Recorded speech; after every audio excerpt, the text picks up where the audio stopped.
রাজযোগ। স্বামী বিবেকানন্দ। পাঠ করছি গোপা বাগচি।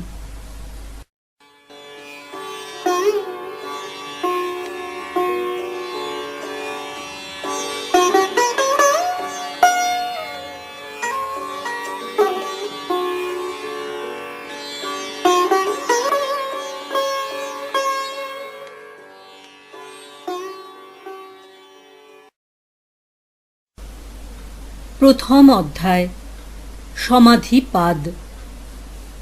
অথ যোগানুশাসনম।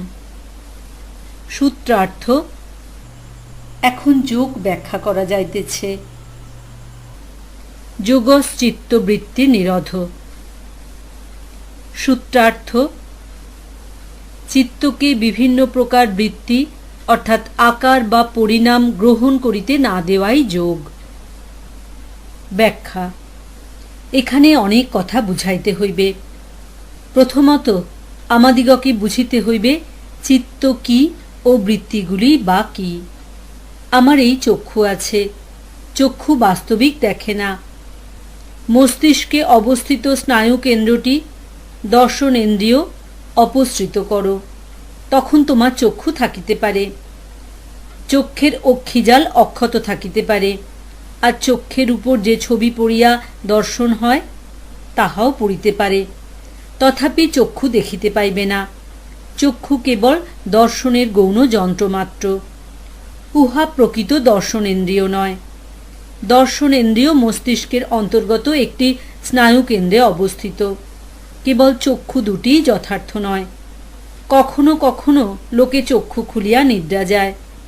আলো এবং দর্শনেন্দ্রিয় রহিয়াছে, বাহিরে চিত্র রহিয়াছে, কিন্তু তৃতীয় একটি বস্তুর প্রয়োজন। মন ইন্দ্রিয়ে সংযুক্ত হওয়া চাই। সুতরাং দর্শন ক্রিয়ার জন্য চক্ষুরূপ বহির্যন্ত্র, মস্তিষ্কস্থ স্নায়ুকেন্দ্র ও মন, এই তিনটি জিনিসের আবশ্যক। রাস্তা দিয়া গাড়ি চলিয়া যাইতেছে, কিন্তু তুমি উহার শব্দ শুনিতে পাইতেছ না। ইহার কারণ কি? কারণ তোমার মন শ্রবণেন্দ্রিয়ে সংযুক্ত হয় নাই। অতএব প্রত্যেক অনুভব ক্রিয়ার জন্য চাই প্রথমত বাহিরের যন্ত্র, তারপর ইন্দ্রিয় এবং তৃতীয়ত উভয়েতে মনের যোগ। বিষয়াভিঘাতজনিত বেদনাকে মন আরও অভ্যন্তরে বহন করিয়া নিশ্চয়াত্মিকা বুদ্ধির নিকট অর্পণ করে। তখন বুদ্ধি হইতে প্রতিক্রিয়া হয়। এই প্রতিক্রিয়ার সহিত অহংভাব জাগিয়া উঠে, আর এই ক্রিয়া ও প্রতিক্রিয়ার সমষ্টি পুরুষের নিকট অর্পিত হয়। তিনি তখন এই মিশ্রণটিকে একটি বস্তুরূপে উপলব্ধি করেন। ইন্দ্রিয়গণ, মন, নিশ্চয়াত্মিকা বুদ্ধি ও অহংকার মিলিত হইয়া যাহা হয় তাহাকে অন্তঃকরণ বলে। উহারা মনের উপাদান, চিত্তের ভিন্ন ভিন্ন প্রক্রিয়া স্বরূপ। চিত্তের অন্তর্গত এই সকল চিন্তা তরঙ্গকে বৃত্তি অর্থাৎ আক্ষরিকভাবে আবর্ত বা ঘূর্ণি বলে। এখন জিজ্ঞাস্য, চিন্তা কি? মাধ্যাকর্ষণ বা বিকর্ষণ শক্তির ন্যায় চিন্তাও এক প্রকার শক্তি।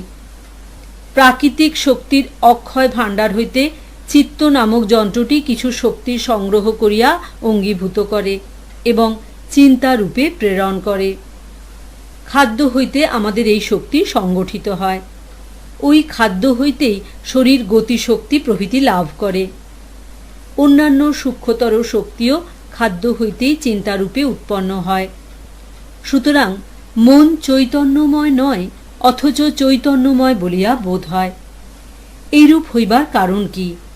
কারণ চৈতন্যময় আত্মা উহার পশ্চাতে রহিয়াছেন। তুমি একমাত্র চৈতন্যময় পুরুষ। মন কেবল একটি যন্ত্র। ইহা দ্বারা তুমি বহির্জগৎ অনুভব করো। এই পুস্তকখানির কথা ধরো। বাহিরে উহার পুস্তকরূপ কোনো অস্তিত্ব নাই। বাহিরে যাহা আছে তাহা অজ্ঞাত ও অজ্ঞেয়। উহা কেবল উত্তেজক কারণ মাত্র। উহা মনে আঘাত করে। মন ও পুস্তক রূপে প্রতিক্রিয়া করে। তেমনি জলে একটি প্রস্তরখণ্ড নিক্ষেপ করিলে জলও তরঙ্গাকারে ওই প্রস্তরখণ্ডকে প্রতিঘাত করে। সুতরাং বাস্তব বহির্জগৎ মানসিক প্রতিক্রিয়ার উত্তেজক কারণ মাত্র। পুস্তকাকার, গজাকার বা মনুষ্যাকার কোনো পদার্থ বাহিরে নাই। বাহিরের ইঙ্গিত বা উত্তেজক কারণ হইতে মনের মধ্যে যে প্রতিক্রিয়া হয়, কেবলমাত্র তাহাই আমরা জানিতে পারি। জন স্টুয়ার্ট মিল বলিয়াছেন, ইন্দ্রিয়ানুভূতির নিত্য সম্ভাব্যতার নাম জড় পদার্থ। বাহিরে ওই প্রতিক্রিয়া উৎপন্ন করিয়া দিবার উত্তেজক কারণ মাত্র রহিয়াছে।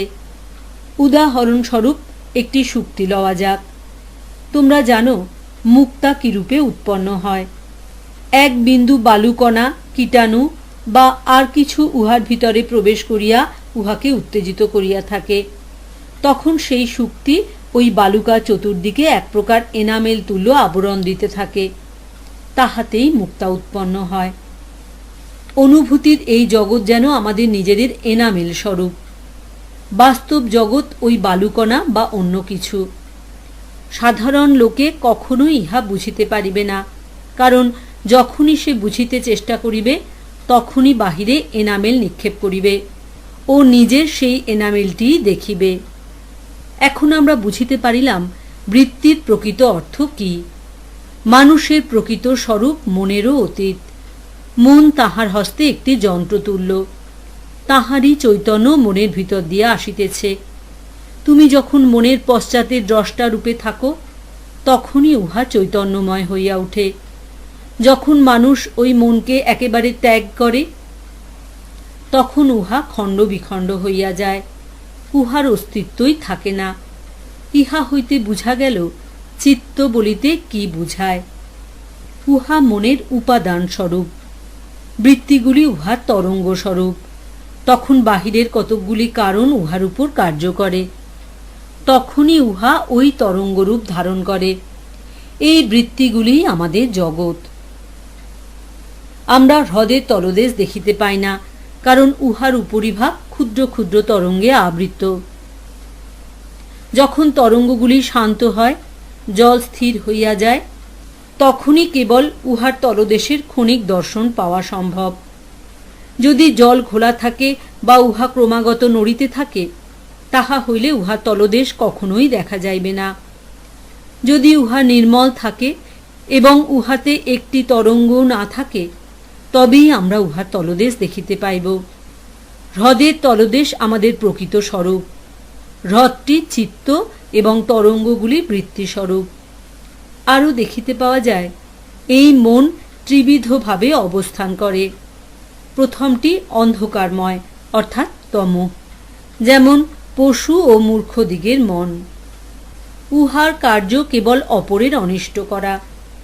এইরূপ মনে আর কোনো প্রকার ভাব উদিত হয় না। দ্বিতীয়, মনের ক্রিয়াশীল অবস্থা রজ। এই অবস্থায় কেবল প্রভুত্ব ও ভোগের ইচ্ছা থাকে। আমি ক্ষমতাশীল হইব ও অপরের উপর প্রভুত্ব করিব, তখন এই ভাব থাকে। তারপর যে অবস্থা, তাহাকে বলা হয় সত্য। ইহা শান্ত। এই অবস্থায় সকল তরঙ্গ থামিয়া যায়। মন রূপ হ্রদের জল নির্মল হইয়া যায়। ইহা নিষ্ক্রিয় নয়, বরং অতিশয় ক্রিয়াশীল অবস্থা। শান্ত ভাব শক্তির উচ্চতম বিকাশ। ক্রিয়াশীল হওয়া তো সহজ। লাগাম ছাড়িয়া দিলে অশ্বেরা তোমাকে শুদ্ধ লইয়া ছুটিতে থাকিবে। যে কেহ এরূপ করিতে পারে, কিন্তু যিনি এইরূপ লম্ফমান অশ্বকে থামাইতে পারেন, তিনিই মহাশক্তিধর পুরুষ। ছাড়িয়া দেওয়া ও বেগ সংযত করা, ইহাদের মধ্যে কোনটিতে অধিকতর শক্তির প্রয়োজন? শান্ত ব্যক্তি অলস ব্যক্তির মতো নয়। সত্যভাবকে জড়তা বা অলসতা মনে করিও না। যিনি মনের এই তরঙ্গগুলি নিজের আয়ত্তে আনিতে পারিয়াছেন, তিনি শান্ত পুরুষ। ক্রিয়াশীলতা নিম্নতর শক্তির ও শান্ত ভাব উচ্চতর শক্তির প্রকাশ। এই চিত্ত সর্বদাই উহার স্বাভাবিক পবিত্র অবস্থা ফিরিয়া পাইবার চেষ্টা করিতেছে, কিন্তু ইন্দ্রিয়গুলি উহাকে বাহিরে আকর্ষণ করিতেছে। চিত্তকে দমন করা উহার বাহিরে যাইবার প্রবৃত্তিকে নিবারণ করা ও উহাকে প্রত্যাবৃত্ত করিয়া সেই চৈতন্য ঘন পুরুষের নিকটে যাইবার পথে ফিরানো, ইহাই যোগের প্রথম সোপান। কারণ কেবল এই উপায়েই চিত্ত উহার প্রকৃত পথে যাইতে পারে। যদিও উচ্চতম হইতে নিম্নতম সকল প্রাণীর মধ্যেই এ চিত্ত রহিয়াছে, তথাপি কেবল মনুষ্য দেহেই উহাকে আমরা বুদ্ধিরূপে বিকশিত দেখিতে পাই। চিত্ত যতদিন না বুদ্ধির আকার ধারণ করিতেছে, ততদিন উহার পক্ষে এই সকল বিভিন্ন সোপান অতিক্রম করিয়া আত্মাকে মুক্ত করা সম্ভব নয়। গরু ও কুকুরের পক্ষে সাক্ষাৎ মুক্তি সম্ভব নয়, কারণ যদিও উহাদের মন অর্থাৎ চিত্ত আছে, উহা এখনো বুদ্ধির আকার ধারণ করিতে পারে নাই। এই চিত্ত অবস্থা ভেদে নানা রূপ ধারণ করে, যথা ক্ষিপ্ত, মূঢ়, বিক্ষিপ্ত ও একাগ্র। মন এই চারি অবস্থায় চারি প্রকার রূপ ধারণ করিতেছে। প্রথম ক্ষিপ্ত, যে অবস্থায় মন চারিদিকে ছড়াইয়া যায়, যে অবস্থায় কর্ম বাসনা প্রবল থাকে, এইরূপ মনের চেষ্টা কেবলই সুখ দুঃখ এই দ্বিবিধভাবে প্রকাশিত হওয়া। তারপর মূঢ় অবস্থা, উহা তমগুণাত্মক, উহার চেষ্টা কেবল অপরের অনিষ্ট করা। বিক্ষিপ্ত অবস্থায় মন কেন্দ্রের দিকেই যাইবার চেষ্টা করে। এখানে টিকাকার বলেন, বিক্ষিপ্ত অবস্থা দেবতাদের ও মূঢ়াবস্থা অসুর দিকের স্বাভাবিক। একাগ্র অবস্থায় চিত্তই কেন্দ্রীভূত হইতে চেষ্টা করে। এই অবস্থায় আমাদিগকে সমাধিতে লইয়া যায়। তখন অর্থাৎ এই নিরোধের অবস্থায় দ্রষ্টা অর্থাৎ পুরুষ নিজের অর্থাৎ অপরিবর্তনীয় স্বরূপে অবস্থিত। যখনই তরঙ্গগুলি শান্ত হইয়া যায় ও হ্রদ শান্ত ভাব ধারণ করে, তখনই আমরা হ্রদের তলদেশ দেখিতে পাই। মন সম্বন্ধেও এরূপ বুঝিতে হইবে। যখন উহা শান্ত হইয়া যায়, তখনই আমরা আমাদের স্বরূপ বুঝিতে পারি। তখন আমরা ওই তরঙ্গগুলির সহিত নিজেদের মিলাইয়া ফেলি না, কিন্তু নিজের স্বরূপে অবস্থিত থাকি।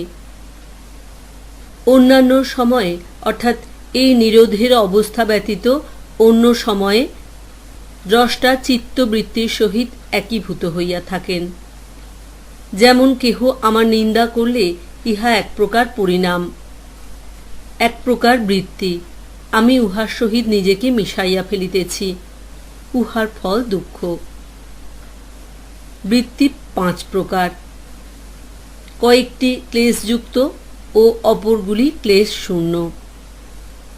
প্রমাণ, বিপর্যয়, বিকল্প, নিদ্রা ও স্মৃতি অর্থাৎ সত্যজ্ঞান, ভ্রমজ্ঞান, শব্দভ্রম, নিদ্রা ও স্মৃতি বৃত্তি এই 5 প্রকার।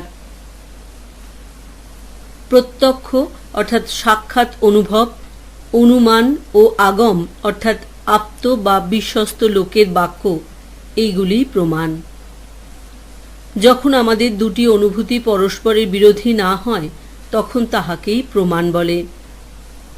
আমি কোনো বিষয় শুনলাম, যদি উহা পূর্বানুভূত কোনো বিষয়ের বিরোধী হয়, তবে আমি উহার বিরুদ্ধে তর্ক করিতে থাকি, কখনোই উহা বিশ্বাস করি না। প্রমাণ আবার 3 প্রকার, সাক্ষাৎ অনুভব বা প্রত্যক্ষ, ইহা এক প্রকার প্রমাণ। যদি আমরা কোনো প্রকার চক্ষুকর্ণের ভ্রমে না পড়িয়া থাকি, তাহা হইলে আমরা যাহা কিছু দেখি বা অনুভব করি, তাহাকে প্রত্যক্ষ বলা যাইবে।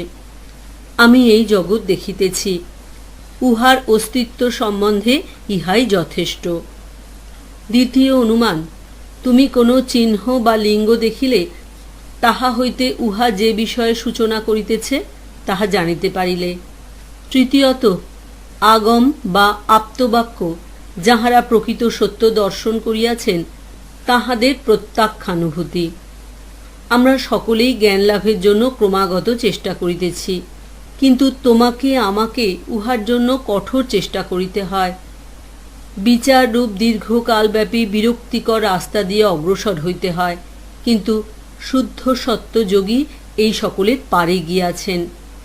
তাহার মনশ্চক্ষুর সমক্ষে ভূত ভবিষ্যৎ বর্তমান সব এক হইয়া গিয়াছে। তাহার পক্ষে সবই যেন একখানি পাঠ্যপুস্তক। আমাদের মতো জ্ঞান লাভের কষ্টকর প্রণালীর ভিতর দিয়া তাহাকে যাইতে হয় না। তাহার বাক্যই প্রমাণ, কারণ তিনি নিজের ভিতরেই জ্ঞান স্বরূপকে উপলব্ধি করেন। এইরূপ ব্যক্তিগণই শাস্ত্রের রচয়িতা, আর এই জন্যই শাস্ত্র প্রমাণ বলিয়া গ্রাহ্য। যদি বর্তমান সময়ে এরূপ কেহ জীবিত থাকেন, তবে তাহার কথা অবশ্যই প্রমাণরূপে গণ্য হইবে। অন্যান্য দার্শনিকেরা এই আপ্তবাক্য সম্বন্ধে অনেক বিচার করিয়াছেন। তাহারা প্রশ্ন তুলিয়াছেন, আপ্তবাক্য সত্য কেন? আপ্তবাক্যের প্রমাণ উহা তাহাদের প্রত্যক্ষ অনুভূতি। যেমন পূর্বজ্ঞানের বিরোধী না হইলে তুমি যাহা দেখো বা আমি যাহা দেখি তাহা প্রমাণ বলিয়া গ্রাহ্য হয়, আপ্তবাক্যের প্রামাণ্য সেইরূপ বুঝিতে হইবে। ইন্দ্রিয়ের অতীত জ্ঞান লাভ করা সম্ভব যখন ওই জ্ঞান যুক্তি ও মানুষের পূর্ব অভিজ্ঞতা খণ্ডন না করে, তখন সেই জ্ঞানকে প্রমাণ বলা যায়। একজন উন্মত্ত ব্যক্তি আসিয়া বলিতে পারে, আমি চারিদিকে দেবতা দেখিতে পাইতেছি। উহাকে প্রমাণ বলা যাইবে না। প্রথমত উহার সত্য জ্ঞান হওয়া চাই। দ্বিতীয়ত উহা যেন আমাদের পূর্ব জ্ঞানের বিরোধী না হয়। তৃতীয়ত সেই ব্যক্তির চরিত্রের উপর উহা নির্ভর করে। অনেককে এরূপ বলিতে শুনিয়াছি, এরূপ ব্যক্তির চরিত্র কিরূপ দেখিবার আবশ্যক নাই, সে কি বলে সেইটি জানাই বিশেষ আবশ্যক। সে কি বলে তাহা আগে শুনিতে হইবে। অন্যান্য বিষয়ে একথা সত্য হইতে পারে। কোনো লোক দুষ্ট প্রকৃতি হলেও সে জ্যোতিষ সম্বন্ধে কিছু আবিষ্কার করিতে পারে, কিন্তু ধর্ম বিষয়ে স্বতন্ত্র কথা। কারণ কোনো অপবিত্র ব্যক্তি ধর্মের প্রকৃত সত্য লাভ করিতে পারিবে না। এই কারণেই আমাদের প্রথমত দেখা উচিত, যে ব্যক্তি নিজেকে আপ্ত বলিয়া ঘোষণা করিতেছে, সে ব্যক্তি সম্পূর্ণরূপে নিঃস্বার্থ ও পবিত্র কিনা। দ্বিতীয়ত দেখিতে হইবে সে অতীন্দ্রিয় জ্ঞান লাভ করিয়াছে কিনা। তৃতীয়ত আমাদের দেখা উচিত সে ব্যক্তি যাহা বলে তাহা মনুষ্য জাতির পূর্ব অভিজ্ঞতার বিরোধী কিনা। কোনো নূতন সত্য আবিষ্কার হইলে উহা পূর্বের কোনো সত্য খণ্ডন করে না, বরং পূর্ব সত্যের সহিত ঠিক খাপ খাইয়া যায়। চতুর্থত অপরের পক্ষেও ওই সত্য প্রত্যক্ষ করা সম্ভব। যদি কোনো ব্যক্তি বলে, আমি এক অলৌকিক দৃশ্য দর্শন করিয়াছি, আর সঙ্গে সঙ্গে বলে যে তোমার উহা দেখিবার কোনো অধিকার নাই, আমি তাহার কথা বিশ্বাস করি না। প্রত্যেক ব্যক্তি নিজে দেখিতে পারে উহা সত্য কিনা। যিনি নিজের অর্জিত জ্ঞান বিক্রয় করেন, তিনি কখনোই আপ্ত নন। এই সকল পরীক্ষায় উত্তীর্ণ হওয়া আবশ্যক। প্রথমেই দেখিতে হইবে সেই ব্যক্তি পবিত্র এবং তাহার কোনো স্বার্থপূর্ণ উদ্দেশ্য নাই, তাহার লাভ অথবা যশের আকাঙ্ক্ষা নাই। দ্বিতীয়ত তাহাকে দেখাইতে হইবে তিনি জ্ঞানাতীত ভূমিতে আরোহণ করিয়াছেন।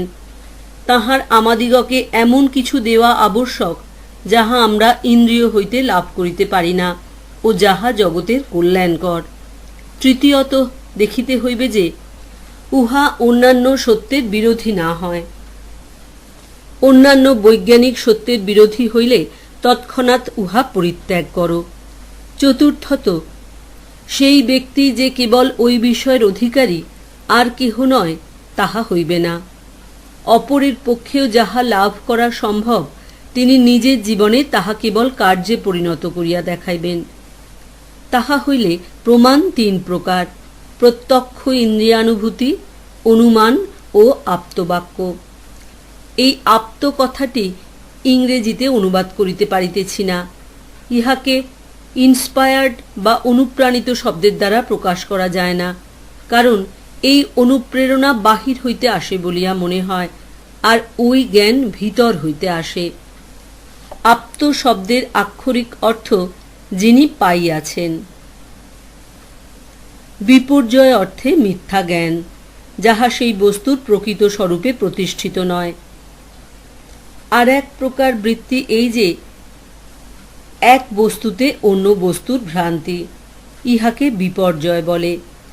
যথা শুক্তিতে রজতভ্রম, কেবলমাত্র শব্দ হইতে যে এক প্রকার জ্ঞান উৎপন্ন হয়, অথচ সেই শব্দ প্রতিপাদ্য বস্তুর অস্তিত্ব যদি না থাকে, তাহাকে বিকল্প অর্থাৎ শব্দজাত ভ্রম বলে। বিকল্প নামে আর এক প্রকার বৃত্তি আছে। একটা কথা শুনিলাম, তখন আর আমরা উহার অর্থ বিচার করিবার জন্য অপেক্ষা না করিয়া তাড়াতাড়ি একটা সিদ্ধান্ত করিয়া বসিলাম। ইহা চিত্তের দুর্বলতার চিহ্ন। সংযম বিষয়ক মতবাদটি এখন বেশ বোঝা যাইবে।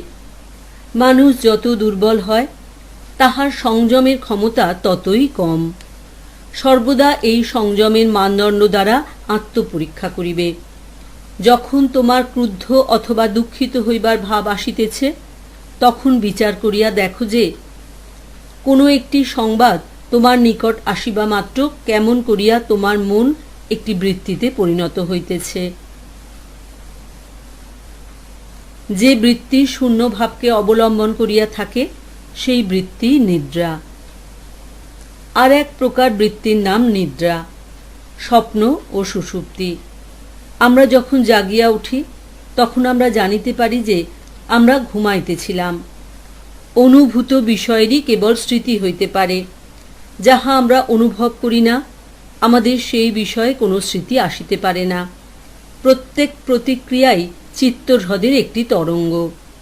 নিদ্রায় যদি মনের কোনো প্রকার বৃত্তি না থাকিত, তাহা হইলে ওই অবস্থায় আমাদের ভাবাত্মক বা অভাবাত্মক কোনো অনুভূতি থাকিত না। সুতরাং আমরা উহা স্মরণও করিতে পারিতাম না। আমরা যে নিদ্রাবস্থাটি স্মরণ করিতে পারি, ইহা দ্বারাই প্রমাণিত হইতেছে যে নিদ্রাবস্থায় মনে এক প্রকার তরঙ্গ ছিল। স্মৃতি আর এক প্রকারের বৃত্তি। অনুভূত বিষয় সকল যখন আমাদের মন হইতে চলিয়া না যায়, অর্থাৎ যখন সংস্কার বশে জ্ঞানের আয়ত্ত হয়, তাহাকে স্মৃতি বলে। পূর্বে যে চারি প্রকার বৃত্তির বিষয় কথিত হইয়াছে, তাহাদের প্রত্যেকটি হইতেই স্মৃতি আসিতে পারে।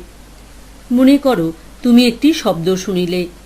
ওই শব্দটি যেন চিত্তহ্রদে নিক্ষিপ্ত প্রস্তর তুল্য। উহাতে একটি ক্ষুদ্র তরঙ্গ উৎপন্ন হয়। সেই তরঙ্গটি আবার আরও অনেকগুলি ক্ষুদ্র ক্ষুদ্র তরঙ্গমালা উৎপন্ন করে। ইহাই স্মৃতি। নিদ্রাতেও এই ব্যাপার ঘটিয়া থাকে। তখন নিদ্রা নামক তরঙ্গ বিশেষ চিত্তের ভিতর স্মৃতিরূপ তরঙ্গ পরস্পরা উৎপন্ন করে। তখন উহাকে স্বপ্ন বলে। জাগ্রতকালে যাহাকে স্মৃতি বলে, নিদ্রাকালে সেইরূপ তরঙ্গকেই স্বপ্ন বলিয়া থাকে। অভ্যাস ও বৈরাগ্যের দ্বারা এই বৃত্তিগুলি নিরোধ হয়। এই বৈরাগ্য লাভ করিতে হইলে মন বিশেষ রূপে নির্মল, সৎ ও বিচারপূর্ণ হওয়া আবশ্যক। অভ্যাস করিবার আবশ্যক কি? কারণ প্রত্যেক কার্যই হ্রদের উপরিভাগে কম্পনশীল স্পন্দন স্বরূপ। এই কম্পন কালে মিলাইয়া যায়। থাকে কি? সংস্কার সমূহই অবশিষ্ট থাকে। মনে এইরূপ অনেক সংস্কার পড়িলে সেগুলি একত্র হইয়া অভ্যাস রূপে পরিণত হয়। অভ্যাসই দ্বিতীয় স্বভাব এইরূপ কথিত হইয়া থাকে। শুধু দ্বিতীয় স্বভাব নয়, উহা প্রথম স্বভাবও বটে। মানুষের সমুদয় স্বভাবই ওই অভ্যাসের উপর নির্ভর করে। আমরা যখন যেরূপ প্রকৃতি বিশিষ্ট হইয়াছি, তাহা পূর্ব অভ্যাসের ফল। সমুদয় অভ্যাসের ফল জানিতে পারিলে আমাদের মনে সান্ত্বনা আসে। কারণ যদি আমাদের বর্তমান স্বভাব কেবল অভ্যাসবশেই হইয়া থাকে, তাহা হইলে আমরা যখন ইচ্ছা ওই অভ্যাস দূর করিতেও পারি। আমাদের মনের ভিতর দিয়া যে চিন্তা স্পন্দনগুলি চলিয়া যায়, তাহাদের প্রত্যেকটি এক একটি দাগ রাখিয়া যায়। সংস্কারগুলি তাহাদের সমষ্টি। আমাদের চরিত্র এই সকল সংস্কারের সমষ্টি স্বরূপ। যখন কোনো বিশেষ বৃত্তি তরঙ্গ প্রবল হয়, তখন মানুষ সেইভাবে ভাবান্বিত হয়। যখন সদ্গুণ প্রবল হয়, তখন মানুষ সৎ হইয়া যায়। যদি মন্দ ভাব প্রবল হয়, তবে মন্দ হইয়া যায়। যদি আনন্দের ভাব প্রবল হয়, তবে মানুষ সুখী হইয়া থাকে। অসৎ অভ্যাসের একমাত্র প্রতিকার তাহার বিপরীত অভ্যাস। যত কিছু অসৎ অভ্যাস আমাদের চিত্তে সংস্কারবদ্ধ হইয়া গিয়াছে, কেবল সৎ অভ্যাসের দ্বারা সেগুলি নিয়ন্ত্রিত করিতে হইবে। কেবল সৎকার্য করিয়া যাও, অবিরতভাবে পবিত্র চিন্তা করো। অসৎ সংস্কার নিবারণের ইহাই একমাত্র উপায়। কখনো বলিও না অমুকের আর কোনো আশা নাই, কারণ অসৎ ব্যক্তি কেবল একটি বিশেষ প্রকারের চরিত্রের পরিচয় দিতেছে। চরিত্র কতকগুলি অভ্যাসের সমষ্টি মাত্র। নূতন ও সৎ অভ্যাসের দ্বারা ওইগুলিকে দূর করা যাইতে পারে। চরিত্র কেবল পুনঃ পুনঃ অভ্যাসের সমষ্টি মাত্র। পুনঃ পুনঃ অভ্যাসই চরিত্র সংশোধন করিতে পারে। ওই বৃত্তিগুলিকে সম্পূর্ণরূপে বশে রাখিবার যে নিয়ত চেষ্টা, তাহাকে অভ্যাস বলে। অভ্যাস কাহাকে বলে? চিত্তরূপী মনকে দমন করিবার চেষ্টা, অর্থাৎ উহার তরঙ্গাকারে বহির্গমন নিবারণ করিবার চেষ্টাই অভ্যাস। দীর্ঘকাল সর্বদা তীব্র শ্রদ্ধার সহিত, অর্থাৎ সেই পরম পদ প্রাপ্তির চেষ্টা করিলেই অভ্যাস দৃঢ়ভূমি হইয়া যায়। এই সংযম একদিনে আসে না, দীর্ঘকাল নিরন্তর অভ্যাস করিলে পর আসে। দৃষ্ট অথবা শ্রুত সর্বপ্রকার বিষয়ের আকাঙ্ক্ষা যিনি ত্যাগ করিয়াছেন, তাহার নিকট যে একটি অপূর্ব ভাব আসে, যাহাতে তিনি বিষয় বাসনাকে দমন করিতে পারেন, তাহাকে বৈরাগ্য বা অনাসক্তি বলে। দুইটি শক্তি আমাদের সমুদয় কার্যপ্রবৃত্তির নিয়ামক। এক, আমাদের নিজেদের অভিজ্ঞতা। দুই, অপরের অভিজ্ঞতা। এই দুই শক্তি আমাদের মনোহ্রদে নানা তরঙ্গ উৎপন্ন করিতেছে। বৈরাগ্য এই শক্তিদ্বয়ের বিরুদ্ধে যুদ্ধ করিবার ও মনকে বশে রাখিবার শক্তিস্বরূপ। সুতরাং আমাদের প্রয়োজন এই কার্যপ্রবৃত্তির নিয়ামক শক্তিদ্বয়কে ত্যাগ করিবার শক্তি লাভ করা। মনে করো আমি একটি পথ দিয়া যাইতেছি। একজন লোক আসিয়া আমার ঘড়িটি কাড়িয়া লইল। ইহা আমার নিজের প্রত্যক্ষানুভূতি। আমি নিজে দেখিলাম, উহা আমার চিত্তকে তৎক্ষণাৎ ক্রোধরূপ বৃত্তির আকারে পরিণত করিল। ওই ভাব আসিতে দিবে না। যদি উহা নিবারণ করিতে না পারো, তবে তোমার কোনোই মূল্য নাই। যদি নিবারণ করিতে পারো, তবেই তোমার বৈরাগ্য আছে বুঝা যাইবে। আবার সংসারী লোক যে বিষয় ভোগ করে, তাহাতে আমরা এই শিক্ষা পাই যে বিষয়ভোগী জীবনের চরম লক্ষ্য। এগুলি আমাদের ভয়ানক প্রলোভন। ওইগুলিকে অস্বীকার করা ও ওইগুলি লইয়া মনকে বৃত্তির আকারে পরিণত হইতে না দেওয়াই বৈরাগ্য। সানুভূত ও পরানুভূত বিষয় হইতে আমাদের যে দুই প্রকার কার্যপ্রবৃত্তি জন্মায়, সেগুলিকে দমন করা ও এই রূপে চিত্তকে উহাদের বশীভূত হইতে না দেওয়াকে বৈরাগ্য বলে। প্রবৃত্তিগুলি যেন আমার আয়ত্তে থাকে, আমি যেন উহাদের আয়ত্তাধীন না হই। এই প্রকার মানসিক শক্তিকে বৈরাগ্য বলে। এই বৈরাগ্যই মুক্তির একমাত্র উপায়। যে তীব্র বৈরাগ্য লাভ হইলে আমরা গুণগুলিতে পর্যন্ত বিতরাগ হই ও উহাদিগকে পরিত্যাগ করি, তাহাই পুরুষের প্রকৃত স্বরূপ প্রকাশ করিয়া দেয়। যখন এই বৈরাগ্য আমাদের গুণের প্রতি আসক্তিকে পর্যন্ত পরিত্যাগ করায়, তখনই উহাকে শক্তির উচ্চতম বিকাশ বলা যায়। প্রথমে পুরুষ বা আত্মা কি ও গুণগুলি বা কি, তাহা আমাদের জানা উচিত। যোগ দর্শনের মতে সমুদয় প্রকৃতিতে তিনটি শক্তি বা গুণ আছে। ওই গুণগুলির একটির নাম তম, অপরটি রজ ও তৃতীয়টি সত্য। এই তিন গুণ বাহ্য জগতে অন্ধকার বা অলসতা, আকর্ষণ বা বিকর্ষণ ও উহাদের সামঞ্জস্য, এই ত্রিবিধভাবে প্রকাশ পায়। প্রকৃতিতে যত বস্তু আছে, যাহা কিছু আমরা দেখিতেছি, সবই এই তিন শক্তির বিভিন্ন সমবায়ে উৎপন্ন। সাংখ্যেরা প্রকৃতিকে নানা প্রকার তত্ত্বে বিভক্ত করিয়াছেন। মনুষ্যের আত্মা ইহাদের সবগুলির বাহিরে, প্রকৃতির বাহিরে। উহা স্বপ্রকাশ, শুদ্ধ ও পূর্ণস্বরূপ। আর প্রকৃতিতে যে কিছু চৈতন্যের প্রকাশ দেখিতে পাই, তাহা প্রকৃতির উপর আত্মার প্রতিবিম্ব মাত্র। প্রকৃতি নিজে জড়। এটি স্মরণ রাখা উচিত যে প্রকৃতি বলিতে উহার সহিত মনকেও বুঝাইতেছে। মনও প্রকৃতির ভিতরে, চিন্তাও প্রকৃতির অন্তর্গত। চিন্তা হইতে অতি স্থূলতম ভূত পর্যন্ত সবই প্রকৃতির অন্তর্গত। প্রকৃতির বিভিন্ন বিকাশ মাত্র। এই প্রকৃতি মনুষ্যের আত্মাকে আবৃত রাখিয়াছে। যখন প্রকৃতি ওই আবরণ সরাইয়া লয়, তখন আত্মা স্বমহিমায় প্রকাশিত হন। পঞ্চদশ সূত্রে বর্ণিত এই বৈরাগ্য দ্বারা প্রকৃতি বশীভূত হয় বলিয়া উহা আত্মার প্রকাশের পক্ষে অতিশয় সাহায্যকারী। পরের সূত্রে সমাধি অর্থাৎ পূর্ণ একাগ্রতার লক্ষণ বর্ণনা করা হইয়াছে। ইহা যোগীর চরম লক্ষ্য। যে সমাধিতে বিতর্ক, বিচার, আনন্দ ও অস্মিতা অনুগত থাকে, তাহাকে সম্প্রজ্ঞাত বা সম্যক জ্ঞানপূর্বক সমাধি বলে। সমাধি দুই প্রকার, একটিকে সম্প্রজ্ঞাত ও অপরটিকে অসম্প্রজ্ঞাত বলে। এই সম্প্রজ্ঞাত সমাধিতে প্রকৃতিকে বশীভূত করিবার সমুদয় শক্তি আসে। সম্প্রজ্ঞাত সমাধি আবার চারি প্রকার। প্রথম প্রকারকে সবিতর্ক সমাধি বলে।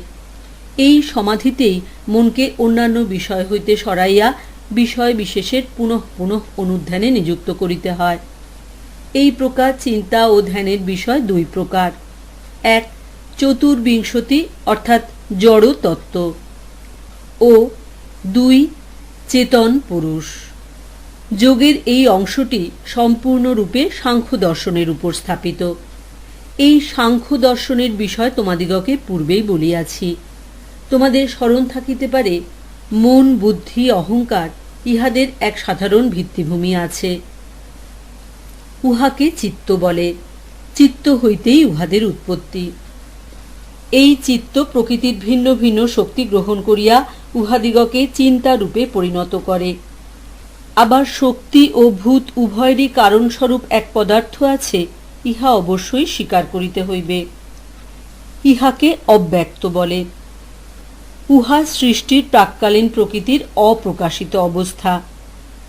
কল্পান্তে সমুদয় প্রকৃতি উহাতে প্রত্যাবর্তন করে। আবার কিছুকাল পরে পরকল্পে উহা হইতেই সব পুনরাবির্ভূত হয়। এই সমুদয়ের অতীত প্রদেশে চৈতন্য ঘন পুরুষ রহিয়াছেন। জ্ঞানই প্রকৃত শক্তি। কোনো বস্তুর সম্বন্ধে জ্ঞান লাভ হইলেই আমরা উহার উপর ক্ষমতা লাভ করি। এইরূপে যখনই আমাদের মন এই সমুদয় ভিন্ন ভিন্ন বিষয় ধ্যান করিতে থাকে, তখনই উহাদের উপর ক্ষমতা লাভ করিয়া থাকে। যে প্রকার সমাধিতে বাহ্য স্থূল ভূতগণই ধ্যেয় হয়, তাহাকে সবিতর্ক বলে। বিতর্ক অর্থে প্রশ্ন, সবিতর্ক অর্থে প্রশ্নের সহিত। যে প্রকার ধ্যানে ভূতসমূহ উহাদের অন্তর্গত সত্য বা উহাদের সমুদয় শক্তি ঐরূপ ধ্যান পরায়ণ পুরুষকে প্রদান করে, যেন এই জন্যই ভূতগুলিকে প্রশ্ন করা, তাহাকে সবিতর্ক বলে। কিন্তু শক্তি লাভ করিলেই মুক্তি লাভ হয় না। উহা কেবল ভোগের জন্য চেষ্টা মাত্র। আর এই জীবনে প্রকৃত ভোগ সুখ হইতেই পারে না। ভোগ সুখের অন্বেষণ বৃথা। ইহাই জগতের অতি প্রাচীন উপদেশ। কিন্তু মানুষের পক্ষে ইহা ধারণা করা অতি কঠিন। যখন সে ইহা ধারণা করিতে পারে, তখন সে জড় জগতের অতীত হইয়া মুক্ত হইয়া যায়। যেগুলিকে সাধারণত গুহ্য শক্তি বলে, তাহা লাভ করিলে ভোগের বৃদ্ধি হয় মাত্র, কিন্তু পরিশেষে তাহা হইতে আবার যন্ত্রণাও বৃদ্ধি পায়। বিজ্ঞানের দৃষ্টিতে দেখিয়া পতঞ্জলি এই গুহ্য শক্তি লাভের সম্ভাবনা স্বীকার করিয়াছেন। কিন্তু এই সকল শক্তির প্রলোভন হইতে আমাদিগকে সাবধান করিয়া দিতেও তিনি ভুলেন নাই। আবার সেই ধ্যানেই যখন ওই ভূতসমূহকে দেশ ও কাল হইতে পৃথক করিয়া ওইগুলির স্বরূপ চিন্তা করা যায়, তখন সেই সমাধিকে নির্বিতর্ক সমাধি বলে। যখন ধ্যান আর এক সোপান অগ্রসর হয় এবং তন্মাত্রগুলিকে ধ্যানের বিষয় করিয়া উহাদিগকে দেশকালের অন্তর্গত বলিয়া চিন্তা করা যায়, তখন ওই ধ্যানকে সবিচার সমাধি বলে। আবার ওই সমাধিতে যখন সূক্ষ্ম ভূতগুলিকে দেশ কাল বিবর্জিত উহাদের স্বরূপে চিন্তা করা যায়, তখন তাহাকে নির্বিচার সমাধি বলে। পরবর্তী সোপানে সূক্ষ্ম ও স্থূল উভয় প্রকার ভূতের চিন্তায় পরিত্যাগ করিয়া অন্তঃকরণকে, মনকেই ধ্যানের বিষয় করিতে হয়।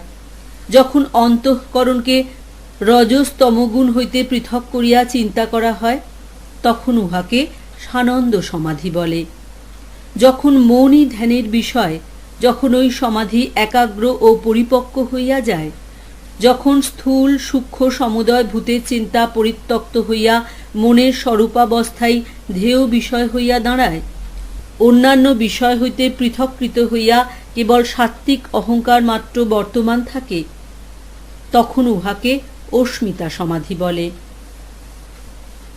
এই অবস্থাতেও সম্পূর্ণরূপে মনের অতীত হওয়া যায় না।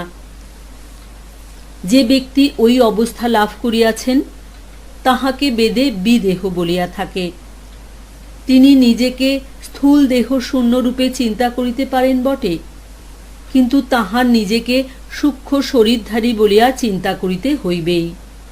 যাহারা এই অবস্থায় থাকিয়া সেই পরম পদ লাভ না করিয়া প্রকৃতিতে লয়প্রাপ্ত হন, তাহাদিগকে প্রকৃতিলীন বলে। কিন্তু যাহারা ইহাতেও সন্তুষ্ট নন, তাহারাই চরম লক্ষ্যে মুক্তি লাভ করেন।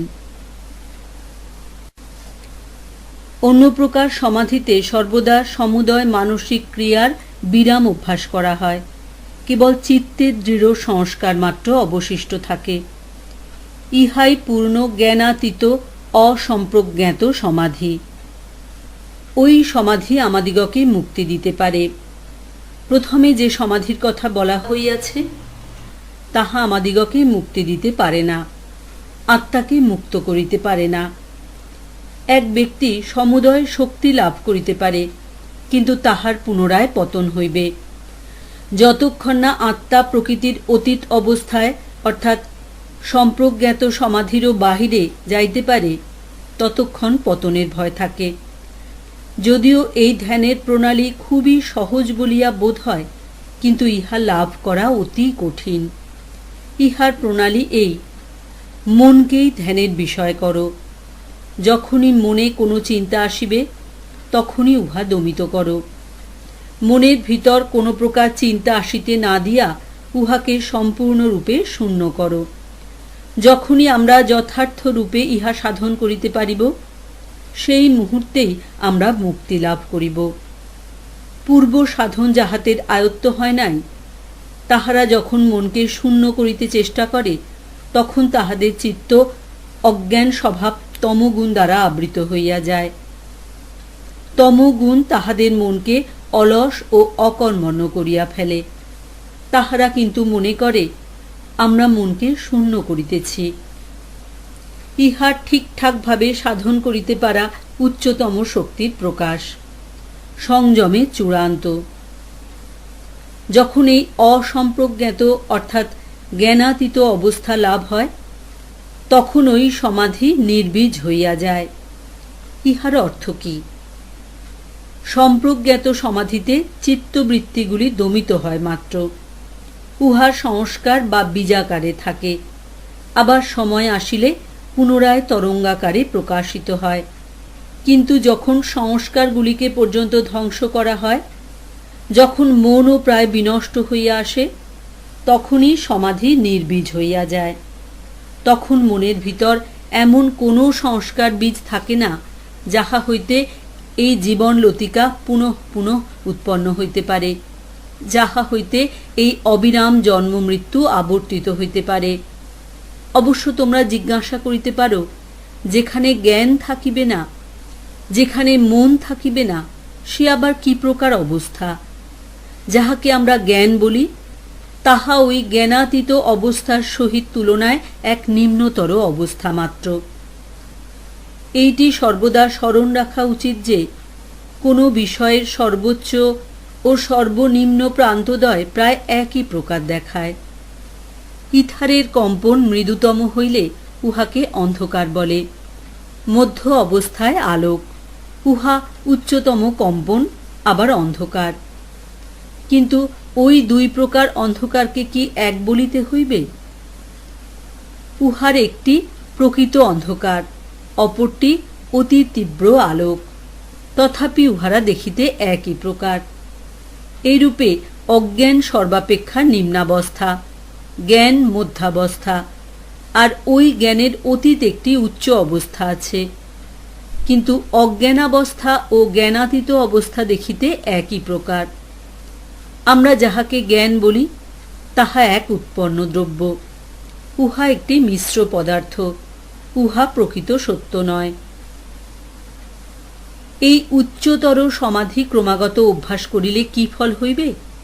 উহার ফলে আমাদের অস্থিরতা ও জড়ত্বের দিকে মনের যে একটা প্রবণতা ছিল, তাহা তো নষ্ট হইবেই, সঙ্গে সঙ্গে সৎ প্রবৃত্তিরও নাশ হইয়া যাইবে। অপরিষ্কৃত সুবর্ণ হইতে উহার খাদ বাহির করিবার জন্য কোনো রাসায়নিক দ্রব্য মিশাইলে যাহা হয়, এক্ষেত্রেও ঠিক তাহাই হইয়া থাকে। যখন খনি হইতে উত্তোলিত ধাতুকে গলানো হয়, তখন যে রাসায়নিক পদার্থগুলি উহার সঙ্গে মিশানো হয়, সেগুলি ওই খাদের সহিত গলিয়া যায়। এই প্রকারেই সর্বদা সংযম শক্তি বলে প্রথমে পূর্বতন অসৎ প্রবৃত্তিগুলি ও সৎ প্রবৃত্তিগুলিও চলিয়া যাইবে। এইরূপে সৎ সৎ প্রবৃত্তিদ্বয় পরস্পরকে অভিভূত করিয়া ফেলিবে। ভালো মন্দ সর্ববন্ধন মুক্ত হইয়া আত্মা স্বমহিমায় সর্বব্যাপী, সর্বশক্তিমান ও সর্বজ্ঞরূপে অবস্থান করিবেন। সমুদয় শক্তি ত্যাগ করিয়া আত্মা সর্বশক্তিমান হন। জীবনে অভিমান ত্যাগ করিয়াই জীবাত্মা মৃত্যু অতিক্রম করেন, কারণ তখন তিনি মহাপ্রাণরূপে অবস্থান করেন। তখনই জীবাত্মা জানিতে পারিবেন কোনো কালে তাহার জন্ম মৃত্যু ছিল না, তাহার কখনোই স্বর্গ বা পৃথিবী কিছুরই প্রয়োজন ছিল না। তখন তিনি বুঝিবেন তিনি কখনো আসেন নাই, কোথাও যান নাই। আসা যাওয়া কেবল প্রকৃতির, আর প্রকৃতির এই গতি আত্মার উপর প্রতিবিম্বিত হইয়াছিল। দর্পণ হইতে প্রতিবিম্বিত আলোক দেওয়ালের উপর পড়িয়াছে ও নড়িতেছে। দেওয়াল যেন ভাবিতেছে আমিই নড়িতেছি। আমাদের সকলের সম্বন্ধেই এইরূপ। চিত্তই ক্রমাগত এদিক ওদিক যাইতেছে, উহা নিজেকে নানা রূপে পরিণত করিতেছে, কিন্তু আমরা মনে করিতেছি আমরা এই বিভিন্ন আকার ধারণ করিতেছি। এই সমুদয় অজ্ঞানই চলিয়া যাইবে। সেই সিদ্ধাবস্থায় মুক্ত আত্মা যখন যাহা আজ্ঞা করিবেন, প্রার্থনা বা ভিক্ষা নয়, আজ্ঞা করিবেন, তিনি যাহা ইচ্ছা করিবেন তৎক্ষণাৎ তাহাই পূর্ণ হইবে। তিনি যাহা চাহিবেন তাহাই করিতে সমর্থ হইবেন। সাংখ্য দর্শনের মতে ঈশ্বরের অস্তিত্ব নাই। এই দর্শনের মতে জগতের ঈশ্বর কেহ থাকিতে পারেন না, কারণ যদি কেহ থাকেন তাহা হইলে তিনি নিশ্চয়ই আত্মা। আবার আত্মা হয় বদ্ধ, না হয় মুক্ত। যে আত্মা প্রকৃতি দ্বারা বদ্ধ বা বশীভূত, তিনি কিরূপে সৃষ্টি করিতে পারেন? তিনি তো নিজেই কৃতদাস। অপরপক্ষে আত্মা যদি মুক্তই হন, তবে মুক্ত আত্মা কেন সৃষ্টি করিবেন? কেনই বা এই সমুদয় জগতের ক্রিয়াদি নির্মাণ করিবেন? উহার কোনো বাসনা নাই, সুতরাং উহার সৃষ্টি করিবার কোনো প্রয়োজন থাকিতে পারে না। দ্বিতীয়ত, এই সাংখ্য দর্শন বলেন যে ঈশ্বর সম্বন্ধে কোনো মতবাদ অনাবশ্যক।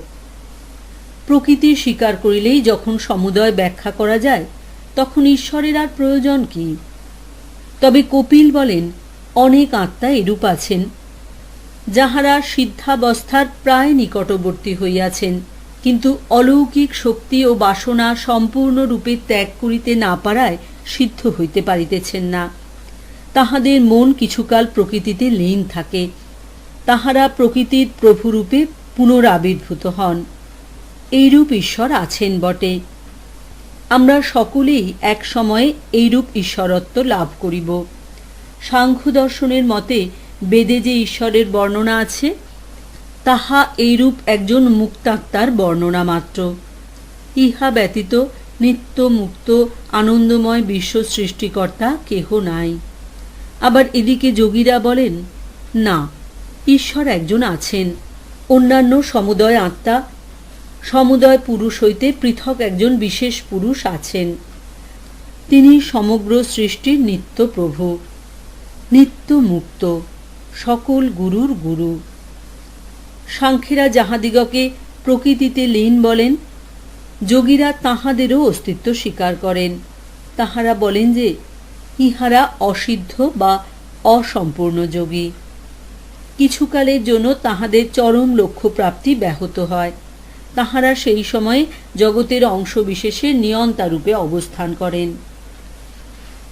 এই সমাধি পরবৈরাগ্যের সহিত অনুষ্ঠিত না হইলে তাহাই দেবতা ও প্রকৃতি লীনদিগের পুনরুৎপত্তির কারণ। ভারতীয় ধর্ম ও দর্শন শাস্ত্রে দেবতা অর্থে কতকগুলি উচ্চ পদস্থ ব্যক্তিকে বুঝায়। ভিন্ন ভিন্ন জীবাত্মা ক্রমান্বয়ে ওই পদ পূর্ণ করেন, কিন্তু ইহাদের মধ্যে কেহই পূর্ণ নন। অপর কাহারো কাহারো নিকট শ্রদ্ধা অর্থাৎ বিশ্বাস, বীর্য অর্থাৎ মনের তেজ, স্মৃতি, সমাধি বা একাগ্রতা ও প্রজ্ঞা অর্থাৎ সত্য বস্তুর বিবেক হইতে এই সমাধি উৎপন্ন হয়। যাহারা দেবত্বপদ অথবা কোনো কল্পে শাসনভার প্রার্থনা করেন না, তাহাদেরই কথা বলা হইতেছে। তাহারা মুক্তি লাভ করেন। যাহারা অত্যন্ত আগ্রহযুক্ত বা উৎসাহী, তাহারা অতি শীঘ্রই যোগে কৃতকার্য হন। আবার মৃদু চেষ্টা, মধ্যম চেষ্টা অথবা অত্যন্ত অধিক চেষ্টা অনুসারে যোগীগণের সিদ্ধির বিশেষ বা ভেদ দেখা যায়। অথবা ঈশ্বরের প্রতি ভক্তি দ্বারাও সমাধি লাভ হয়। এক বিশেষ পুরুষ, যিনি দুঃখ, কর্ম, কর্মফল অথবা বাসনা দ্বারা অস্পৃষ্ট, তিনিই ঈশ্বর, পরম নিয়ন্তা। আমাদের এখানে পুনরায় স্মরণ করিতে হইবে যে পাতঞ্জল যোগশাস্ত্র সাংখ্য দর্শনের উপর স্থাপিত। সাংখ্য দর্শনে ঈশ্বরের স্থান নাই। যোগীরা কিন্তু ঈশ্বর স্বীকার করিয়া থাকেন। যোগীরা ঈশ্বর স্বীকার করিলেও সৃষ্টি কর্তৃত্বাদি ঈশ্বর সম্বন্ধীয় বিভিন্ন ভাবের কোনো প্রসঙ্গ উত্থাপন করেন না। যোগীদিগের ঈশ্বর অর্থে জগতের সৃষ্টিকর্তা ঈশ্বর সূচিত হন নাই। বেদমতে কিন্তু ঈশ্বর জগতের সৃষ্টিকর্তা। বেদের অভিপ্রায় এই, জগতে যখন সামঞ্জস্য দেখা যাইতেছে, তখন জগতে অবশ্য একজনের ইচ্ছাশক্তির বিকাশ হইবে। যোগীরা ঈশ্বরাস্তিত্ব স্থাপনের জন্য তাহাদের নিজস্ব এক নূতন ধরনের যুক্তির অবতারণা করেন। তাহারা বলেন, অন্যেতে যে সর্বজ্ঞত্বের বীজ মাত্র আছে, তাহা তাহাতে নিরতিশয় অর্থাৎ অনন্ত ভাব ধারণ করে। অতি বৃহৎ ও অতি ক্ষুদ্র এই দুইটি চূড়ান্ত ভাবের ভিতর মনকে ভ্রমণ করিতেই হইবে। তুমি অবশ্য সীমাবদ্ধ দেশের বিষয় চিন্তা করিতে পারো, কিন্তু উহা চিন্তা করিতে গেলেই উহার সঙ্গে সঙ্গে তোমাকে অনন্ত দেশের চিন্তা করিতে হইবে।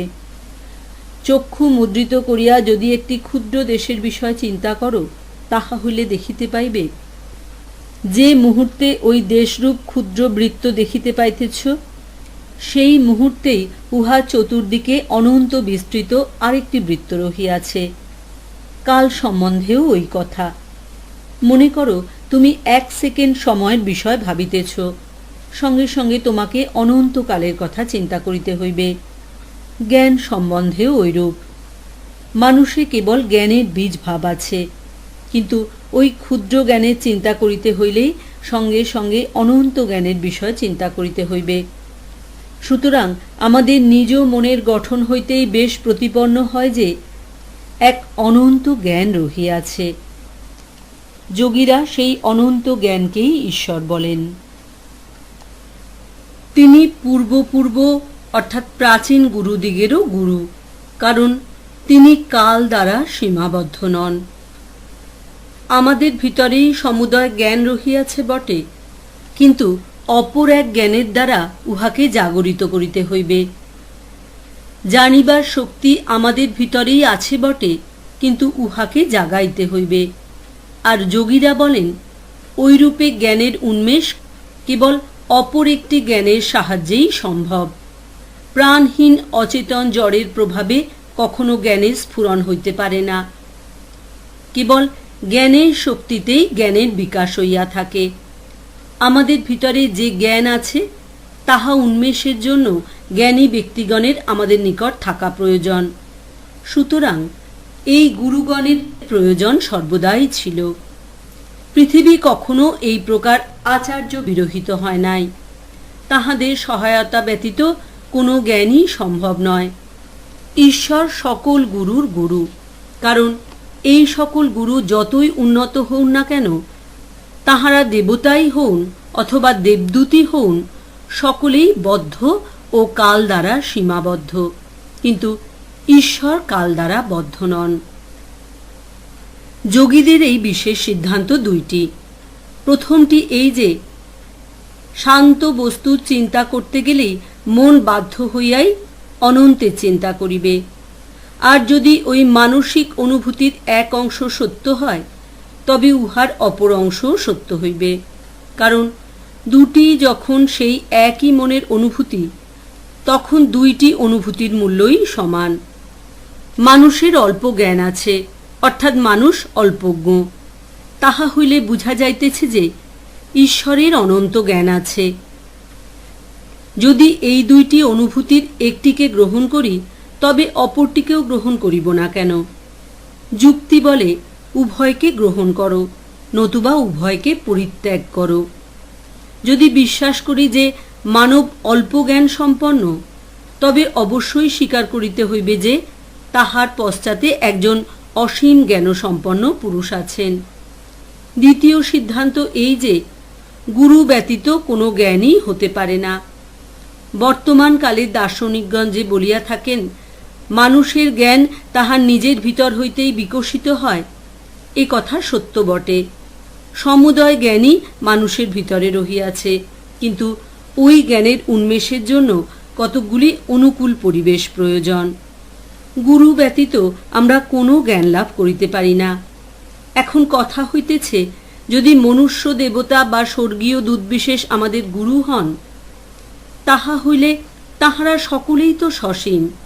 তাহাদের পূর্বে কে গুরু ছিলেন? বাধ্য হইয়া আমাদিগকে এই চরম সিদ্ধান্ত স্থির করিতেই হইবে যে এমন একজন গুরু আছেন, যিনি কালের দ্বারা সীমাবদ্ধ বা অবিচ্ছিন্ন নন। সেই এক অনন্ত জ্ঞান সম্পন্ন গুরু, যাহার আদিও নাই অন্তও নাই, তাহাকেই ঈশ্বর বলে। প্রণব অর্থাৎ ওঙ্কার তাহার প্রকাশক শব্দ। তোমার মনে যে কোনো ভাব আছে, তাহারই একটি প্রতিরূপ শব্দও আছে। এই শব্দ ও ভাবকে পৃথক করা যায় না। একই বস্তুর বাহ্য ভাগটিকে শব্দ ও অন্তর্ভাগটিকে চিন্তা বা ভাব আখ্যা দেওয়া হইয়া থাকে। বিশ্লেষণ বলে কেহই চিন্তাকে শব্দ হইতে পৃথক করিতে পারে না। কতকগুলি লোক একত্র বসিয়া কোন ভাবের জন্য কি শব্দ প্রয়োগ করিতে হইবে এইরূপ স্থির করিতে করিতে ভাষা উৎপন্ন করিয়াছে, এইরূপ অনেকের মত। কিন্তু ইহা যে ভ্রমাত্মক, তাহা প্রমাণিত হইয়াছে। যতদিন মানুষ সৃষ্টি হইয়াছে, ততদিন শব্দ ও ভাষা দুইই রহিয়াছে। ভাব ও শব্দের মধ্যে সম্বন্ধ কি? যদিও আমরা দেখিতে পাই যে একটি ভাবের সহিত একটি শব্দ থাকা চাই, কিন্তু এক ভাব যে একটিমাত্র শব্দের দ্বারা প্রকাশিত হইবে তাহা নয়। 20টি ভিন্ন দেশে ভাব একরূপ হইতে পারে, কিন্তু ভাষা সম্পূর্ণ পৃথক পৃথক। প্রত্যেক ভাব প্রকাশ করিতে গেলে অবশ্য একটি না একটি শব্দের প্রয়োজন হইবে, কিন্তু এই এক ভাব প্রকাশক শব্দগুলিকে যে এক প্রকার ধ্বনি বিশিষ্ট হইতেই হইবে তাহার কোনো প্রয়োজন নাই। ভিন্ন ভিন্ন জাতির ভাষায় শব্দের ধ্বনি ভিন্ন ভিন্ন হইবে। সেই জন্য আমাদের টিকাকার বলিয়াছেন, যদিও ভাব ও শব্দের পরস্পর সম্বন্ধ স্বাভাবিক, কিন্তু এক শব্দ ও এক ভাবের মধ্যে যে একেবারে এক অনতিক্রমণীয় সম্বন্ধ থাকিবে, তাহা বুঝাইতেছে না। এ সমস্ত শব্দ ভিন্ন ভিন্ন হয় বটে, তথাপি শব্দ ও ভাবের পরস্পর সম্বন্ধ স্বাভাবিক। যদি বাচ্য ও বাচকের মধ্যে প্রকৃত সম্বন্ধ থাকে, তবেই ভাব ও শব্দের মধ্যে পরস্পর সম্বন্ধ আছে বলা যায়। তাহা না হইলে সেই বাচক শব্দ কখনোই সাধারণভাবে ব্যবহৃত হইতে পারে না। বাচক বাচ্য পদার্থের প্রকাশক। যদি সে বাচ্য বস্তুর অস্তিত্ব পূর্ব হইতে থাকে, আর আমরা যদি পুনঃ পুনঃ পরীক্ষা দ্বারা দেখিতে পাই যে ওই বাচক শব্দটি ওই বস্তুকে অনেকবার বুঝাইয়াছে, তাহা হইলে আমরা বুঝিতে পারি যে ওই বাচ্য বাচকের মধ্যে যথার্থ একটি সম্বন্ধ আছে। যদি ওই পদার্থগুলি উপস্থিত নাও থাকে, সহস্র সহস্র ব্যক্তি উহাদের বাচকের দ্বারাই সেইগুলি সম্বন্ধে জ্ঞান লাভ করিবে। বাচ্য ও বাচকের মধ্যে স্বাভাবিক সম্বন্ধ থাকা অবশ্যম্ভাবী। অতএব যখন ওই বাচক শব্দটি উচ্চারণ করা হইবে, তখনই উহা ওই বাচ্য পদার্থটির কথা মনে জাগাইয়া দিবে। সূত্রকার বলিতেছেন, ওঙ্কার ঈশ্বরের বাচক। কেন তিনি ওই শব্দটির উপর জোর দিলেন? ঈশ্বর ভাবটি বুঝাইবার জন্য তো শত শত শব্দ রহিয়াছে। একটি ভাবের সহিত সহস্র সহস্র শব্দের সম্বন্ধ থাকে। ঈশ্বর ভাবটি শত শত শব্দের সহিত সম্বন্ধ রহিয়াছে, উহার প্রত্যেকটিই তো ঈশ্বরের বাচক। বেশ কথা, কিন্তু তাহা হইলেও ওই শব্দগুলির মধ্যে একটি সাধারণ শব্দ বাহির করা চাই। ওই বাচকগুলির একটি সাধারণ অধিষ্ঠান, সাধারণ শব্দভূমি বাচক করিতে হইবে। আর যে বাচক শব্দটি সাধারণ বাচক হইবে, সেই শব্দটি সর্বশ্রেষ্ঠ বলিয়া পরিগণিত হইবে, আর সেইটি সকলের প্রতিনিধিরূপে উহার যথার্থ বাচক হইবে। কোনো শব্দ উচ্চারণ করিতে হইলে আমরা কণ্ঠনালী ও তালুকে শব্দোচ্চারণের আধাররূপে ব্যবহার করিয়া থাকি। এমন কি কোনো শব্দ আছে অপর সমুদয় শব্দ যাহার প্রকাশ, যাহা সর্বাপেক্ষা স্বাভাবিক শব্দ? ওম এই প্রকার শব্দ, উহাই সমুদয় শব্দের ভিত্তিস্বরূপ। উহার প্রথম অক্ষর অ সমুদয় শব্দের মূল, উহাই সমুদয় শব্দের কুঞ্চিতা স্বরূপ। উহা জিহ্বা অথবা তালুর কোনো অংশ স্পর্শ না করিয়াই উচ্চারিত হয়। ম বর্গীয় শব্দের শেষ শব্দ। উহার উচ্চারণ করিতে হইলে ওষ্ঠদ্বয় বন্ধ করিতে হয়। আর উ এই শব্দ জিহ্বা মূল হইতে মুখ মধ্যবর্তী শব্দাধারের শেষ সীমা পর্যন্ত যেন গড়াইয়া যাইতেছে। এইরূপে ওম শব্দ দ্বারা সমুদয় শব্দোচ্চারণ ব্যাপারটি প্রকাশিত হইতেছে। এই কারণে উহাই স্বাভাবিক বাচক শব্দ, উহাই ভিন্ন ভিন্ন শব্দের জননী স্বরূপ। যত প্রকার শব্দ উচ্চারিত হইতে পারে, আমাদের ক্ষমতায় যত প্রকার শব্দ উচ্চারণের সম্ভাবনা আছে, উহা সেই সকলেরই সূচক। এই সকল আনুমানিক গবেষণা ছাড়িয়া দিলেও দেখা যায়, ভারতবর্ষে যত প্রকার বিভিন্ন ধর্মভাব আছে, সব এই ওঙ্কারকেই কেন্দ্র করিয়া। বেদের বিভিন্ন ধর্মভাব সমূহ এই ওঙ্কারকে আশ্রয় করিয়া রহিয়াছে। এখন কথা হইতেছে, ইহার সহিত আমেরিকা, ইংল্যান্ড ও অন্যান্য দেশের কি সম্বন্ধ? ইহার সহজ উত্তর এই, সর্বদেশে এই ওঙ্কারের ব্যবহার চলিতে পারে। তাহার কারণ এই যে, ভারতবর্ষে যত বিভিন্ন ধর্মভাবের বিকাশ হইয়াছে, ওঙ্কার তাহার প্রত্যেক সোপানেই পরিরক্ষিত হইয়াছে ও উহা ঈশ্বর সম্বন্ধীয় ভিন্ন ভিন্ন ভাব বুঝাইবার জন্য ব্যবহৃত হইয়াছে। অদ্বৈতবাদী, দ্বৈতবাদী, দ্বৈতাদ্বৈতবাদী, এমনকি নাস্তিকগণ পর্যন্ত তাহাদের উচ্চতম আদর্শ প্রকাশের জন্য এই ওঙ্কার অবলম্বন করিয়াছিলেন। যখন এই ওঙ্কার মানব জাতির অধিকাংশের ধর্মভাব প্রকাশের জন্য ব্যবহৃত হইয়াছে, তখন সকল দেশের সকল জাতি উহা অবলম্বন করিতে পারেন। ইংরেজি গড শব্দ ধরো, উহাতে যে ভাব প্রকাশ করে তাহা নিতান্তই সীমাবদ্ধ।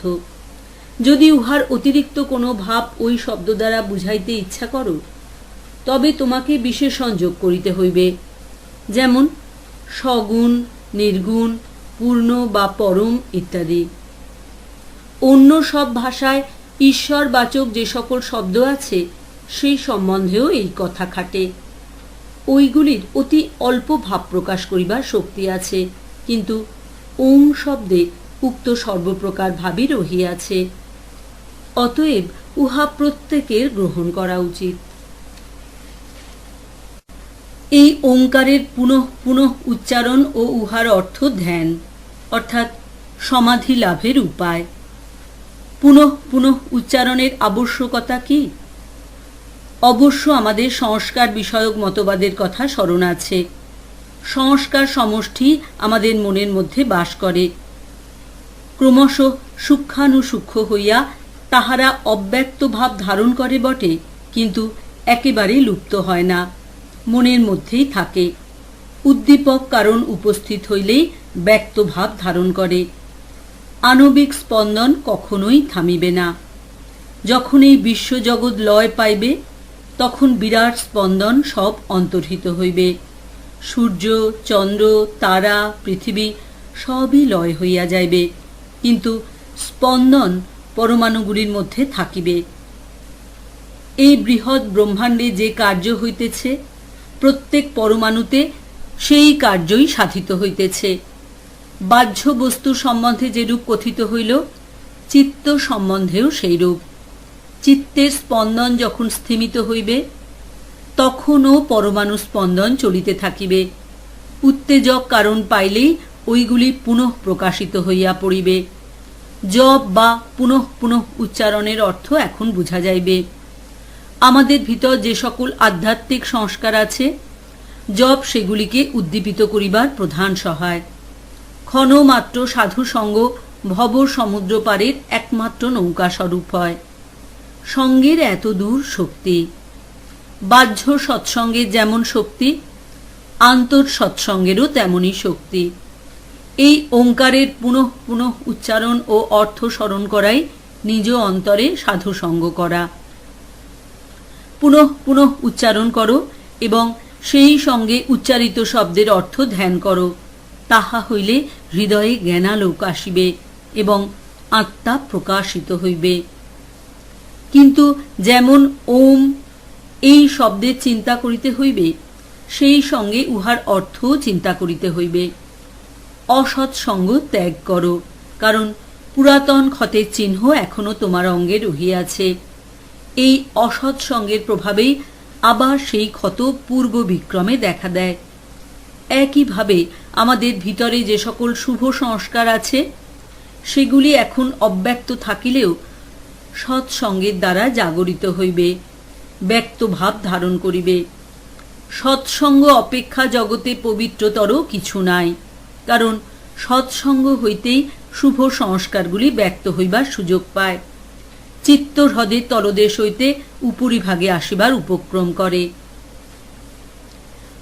উহা হইতে অন্তর্দৃষ্টি লাভ হয় ও যোগ বিঘ্ন সমূহ নাশ হয়। এই ওঙ্কার জপ ও চিন্তার প্রথম ফল অনুভব করিবে। অন্তর্দৃষ্টি ক্রমশ বিকশিত হইতেছে এবং মানসিক ও শারীরিক যোগ বিঘ্ন সমূহ দূরীভূত হইতেছে। এখন প্রশ্ন, এই যোগ বিঘ্নগুলি কি কি? রোগ, মানসিক জড়তা, সন্দেহ, উদ্যমরাহিত্য, আলস্য, বিষয় তৃষ্ণা, মিথ্যা অনুভব, একাগ্রতা লাভ না করা, ওই অবস্থা লাভ হইলেও তাহা হইতে পতিত হওয়া, এইগুলি চিত্ত বিক্ষেপকর অন্তরায়। ব্যাধি, জীবন সমুদ্রের অপর পারে লইয়া যাইবার জন্য এই শরীরই আমাদের একমাত্র নৌকা। বিশেষভাবে ইহার যত্ন করিতে হইবে। অসুস্থ ব্যক্তি যোগী হইতে পারে না। স্ট্যান, মানসিক জড়তা আসিলে আমাদের যোগ বিষয়ক প্রবল অনুরাগ নষ্ট হইয়া যায়।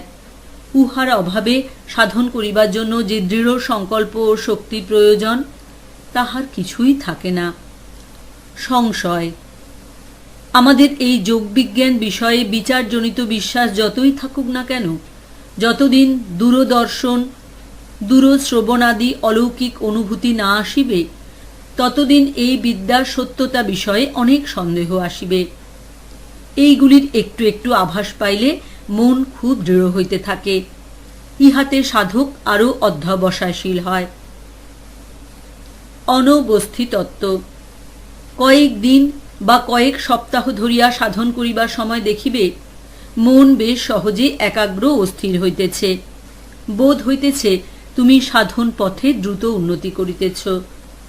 একদিন দেখিবে হঠাৎ তোমার এই উন্নতি বন্ধ হইয়া গেল। যাহার চড়ায় ঠেকিলে যেরূপ অসহায় হইয়া যায়, তোমার সেই রূপ হইয়াছে। এইরূপ হইলেও অধ্যবসায় শূন্য হইও না। এই রূপে বারবার উত্থান পতনের পথেই অগ্রগতি হইয়া থাকে। দুঃখ, মন খারাপ হওয়া, শরীর নড়া, অনিয়মিত শ্বাস প্রশ্বাস, এইগুলি একাগ্রতার অভাবের সঙ্গে সঙ্গে উৎপন্ন হয়। যখনই একাগ্রতা অভ্যাস করা যায় তখনই মন ও শরীর সম্পূর্ণ স্থির ভাব ধারণ করে। সাধন যখন ঠিক পথে চালিত না হয় অথবা যখন চিত্ত যথেষ্ট সংযত না থাকে, তখনই এই বিঘ্নগুলি আসিয়া উপস্থিত হয়। ওঙ্কার জপ ও ঈশ্বরে আত্মসমর্পণ করিলে মন দৃঢ় হয় এবং দেহে মনে নতুন শক্তি সঞ্চারিত হয়। সাধন পথে প্রায় সকলেরই এইরূপ স্নায়বীয় চাঞ্চল্য উপস্থিত হয়। ওদিকে খেয়াল না করিয়া সাধন করিয়া যাও। সাধনের দ্বারাই ওইগুলি চলিয়া যাইবে, তখন আসন স্থির হইবে। ইহা নিবারণের জন্য এক তত্ত্ব অভ্যাস আবশ্যক। কিছুক্ষণের জন্য মনকে কোনো একটি বিষয় বিশেষের আকারে আকারিত করিবার চেষ্টা করিলে পূর্বোক্ত বিষয়গুলি চলিয়া যায়। এই উপদেশটি খুব সাধারণভাবে দেওয়া হইল। পরবর্তী সূত্রগুলিতে এই উপদেশটি বিস্তারিতভাবে বিবৃত হইবে এবং বিশেষ বিশেষ ধ্যেয় বিষয়ে এই সাধারণ উপদেশের প্রয়োগ উপদিষ্ট হইবে। এই প্রকার অভ্যাস সকলের পক্ষে খাটিতে পারে না, এই জন্য নানা প্রকার উপায়ের কথা বলা হইয়াছে। প্রত্যেকেই নিজে পরীক্ষা করিয়া দেখিয়া লইতে পারেন কোনটি তাহার পক্ষে খাটে। সুখী, দুঃখী, পুণ্যবান ও পাপীর প্রতি যথাক্রমে বন্ধুতা, দয়া, আনন্দ ও উপেক্ষার ভাব ধারণ করিতে পারিলে চিত্ত প্রসন্ন হয়। আমাদের চারি প্রকার ভাব থাকা আবশ্যক। আমাদের সকলের প্রতি বন্ধুত্ব রাখা, দীনজনের প্রতি দয়াবান হওয়া, লোককে সৎকর্ম করিতে দেখিলে সুখী হওয়া এবং অসৎ ব্যক্তির প্রতি উপেক্ষা প্রদর্শন করা আবশ্যক। এইরূপ বিষয়গুলি যখন আমাদের সম্মুখে আসে তখন সেইগুলির প্রতিও আমাদের ঐরূপ ভাব ধারণ করা আবশ্যক। যদি বিষয়টি সুখকর হয় তবে উহার প্রতি মৈত্রী অর্থাৎ অনুকূল ভাব ধারণ করা আবশ্যক। এইরূপে যদি কোনো দুঃখকর ঘটনা আমাদের চিন্তার বিষয় হয় তবে যেন আমাদের অন্তঃকরণ উহার প্রতি করুণা ভাবাপন্ন হয়। যদি উহা কোনো শুভ বিষয় হয় তবে আমাদের আনন্দিত হওয়া উচিত, আর অসৎ বিষয় হইলে সেই বিষয়ে উদাসীন থাকাই শ্রেয়। ভিন্ন ভিন্ন বিষয়ের প্রতি মনের এই সকল ভাব আসিলে মন শান্ত হইয়া যাইবে। আমাদের দৈনন্দিন জীবনের অধিকাংশ গোলযোগ ও অশান্তির কারণ মনের ওই সকল ভাব ধারণ করিবার অক্ষমতা। মনে করো একজন আমার প্রতি কোনো অন্যায় ব্যবহার করিল, অমনি আমি তাহার প্রতিকার করিতে উদ্যত হইলাম। আর আমরা যে কোনো অন্যায় ব্যবহারের প্রতিশোধ না লইয়া থাকিতে পারি না, তাহার কারণ আমরা চিত্তকে সংযত রাখিতে পারি না। চিত্ত উহার প্রতি তরঙ্গাকারে ধাবমান হয়। আমরা তখন মনের শক্তি হারাইয়া ফেলি। আমাদিগকে মনে ঘৃণা অথবা অপরের প্রতি অনিষ্ট ভাব পোষণরূপ যে প্রতিক্রিয়া হয় তাহা শক্তির অপচয় মাত্র। আর কোনো অশুভ চিন্তা বা ঘৃণাপ্রসূত কার্য অথবা কোনো প্রকার প্রতিক্রিয়া চিন্তা যদি দমন করা যায় তবে তাহা হইতে শুভকারী শক্তি উৎপন্ন হইয়া আমাদের উপকারার্থ সঞ্চিত থাকিবে। সংযমের দ্বারা আমাদের যে কিছু ক্ষতি হয় তাহা নয়, বরং তাহা হইতে আশাতীত উপকার হইয়া থাকে। যখনই আমরা ঘৃণা অথবা ক্রোধ বৃত্তিকে সংযত করি, তখনই উহা আমাদের অনুকূল শুভ শক্তিরূপে সঞ্চিত হইয়া উচ্চতর শক্তিতে পরিণত হয়। যথাযথ রেচক ও কুম্ভক দ্বারা চিত্ত স্থির হয়। এখানে প্রাণ শব্দ ব্যবহৃত হইয়াছে। প্রাণ অবশ্য ঠিক শ্বাস নয়। সমগ্র জগতে যে শক্তি ব্যাপ্ত রহিয়াছে তাহারই নাম প্রাণ। জগতে যাহা কিছু দেখিতেছ, যাহা কিছু এক স্থান হইতে অপর স্থানে গমনাগমন করে, যাহা কিছু কাজ করিতে পারে অথবা যাহার জীবন আছে, তাহাই এই প্রাণের বিকাশ। সমুদয় জগতে যত শক্তি প্রকাশিত রহিয়াছে তাহার সমষ্টিকে প্রাণ বলে। কল্পারম্ভের প্রাক্কালে এই প্রাণ প্রায় একরূপ গতিহীন অবস্থায় অর্থাৎ অব্যক্ত থাকে। আবার কল্পারম্ভকালে প্রাণ ব্যক্ত হইতে আরম্ভ হয়। এই প্রাণই গতিরূপে প্রকাশিত হইতেছে। ইহাই মনুষ্য জাতি অথবা অন্যান্য প্রাণীতে স্নায়বীয় গতিরূপে প্রকাশিত। ওই প্রাণী আবার চিন্তা ও অন্যান্য শক্তিরূপে প্রকাশিত হয়। সমগ্র জগৎ এই প্রাণ ও আকাশের সমষ্টি। মনুষ্য দেহেও ঐরূপ। যাহা কিছু দেখিতেছ বা অনুভব করিতেছ, সকল পদার্থ আকাশ হইতে উৎপন্ন, আর বিভিন্ন শক্তি প্রাণ হইতেই উৎপন্ন হইয়াছে। এই প্রাণকে বাহিরে ত্যাগ করা ও ধারণ করার নামই প্রাণায়াম। যোগ শাস্ত্রের পিতা স্বরূপ পতঞ্জলি এই প্রাণায়াম সম্বন্ধে কিছু বিশেষ বিধান দেন নাই, কিন্তু তাহার পরবর্তী অন্যান্য যোগীরা এই প্রাণায়াম সম্বন্ধে অনেক তত্ত্ব আবিষ্কার করিয়া উহাকে একটি মহতী বিদ্যা করিয়া তুলিয়াছেন। পতঞ্জলির মতে ইহা চিত্তবৃত্তি নিরোধের বহু উপায়ের মধ্যে একটি উপায় মাত্র, কিন্তু তিনি ইহার উপর বিশেষ ঝোঁক দেন নাই। তাহার ভাব এই যে শ্বাস খানিকক্ষণ বাহিরে ফেলিয়া আবার ভিতরে টানিয়া লইবে এবং কিছুক্ষণ উহা ধারণ করিয়া রাখিবে, তাহাতে মন অপেক্ষাকৃত একটু স্থির হইবে। কিন্তু পরবর্তীকালে ইহা হইতেই প্রাণায়াম নামক বিশেষ বিদ্যার উৎপত্তি হইয়াছে। এই পরবর্তী যোগীগণ কি বলেন সে সম্বন্ধে আমাদের কিছু জানা আবশ্যক। এ বিষয়ে পূর্বেই কিছু বলা হইয়াছে। এখানে আরও কিছু বলিলে তোমাদের মনে রাখিবার সুবিধা হইবে। প্রথমত মনে রাখিতে হইবে, এই প্রাণ বলিতে ঠিক শ্বাস প্রশ্বাস বুঝায় না। যে শক্তি বলে শ্বাস প্রশ্বাসের গতি হয়, যে শক্তিটি বাস্তবিক শ্বাস প্রশ্বাসেরও প্রাণস্বরূপ, তাহাকে প্রাণ বলে। আবার সমুদয় ইন্দ্রিয় বুঝাইতেও এই প্রাণ শব্দ ব্যবহৃত হইয়া থাকে। এই সমুদয়কেই প্রাণ বলে। মনকেও আবার প্রাণ বলে। অতএব দেখা গেল যে প্রাণ সমান শক্তি। তথাপি আমরা ইহাকে শক্তি নামে অভিহিত করিতে পারি না, কারণ শক্তি ওই প্রাণের বিকাশ স্বরূপ। শক্তি ও নানাবিধ গতিরূপে ইহাই প্রকাশিত হইতেছে।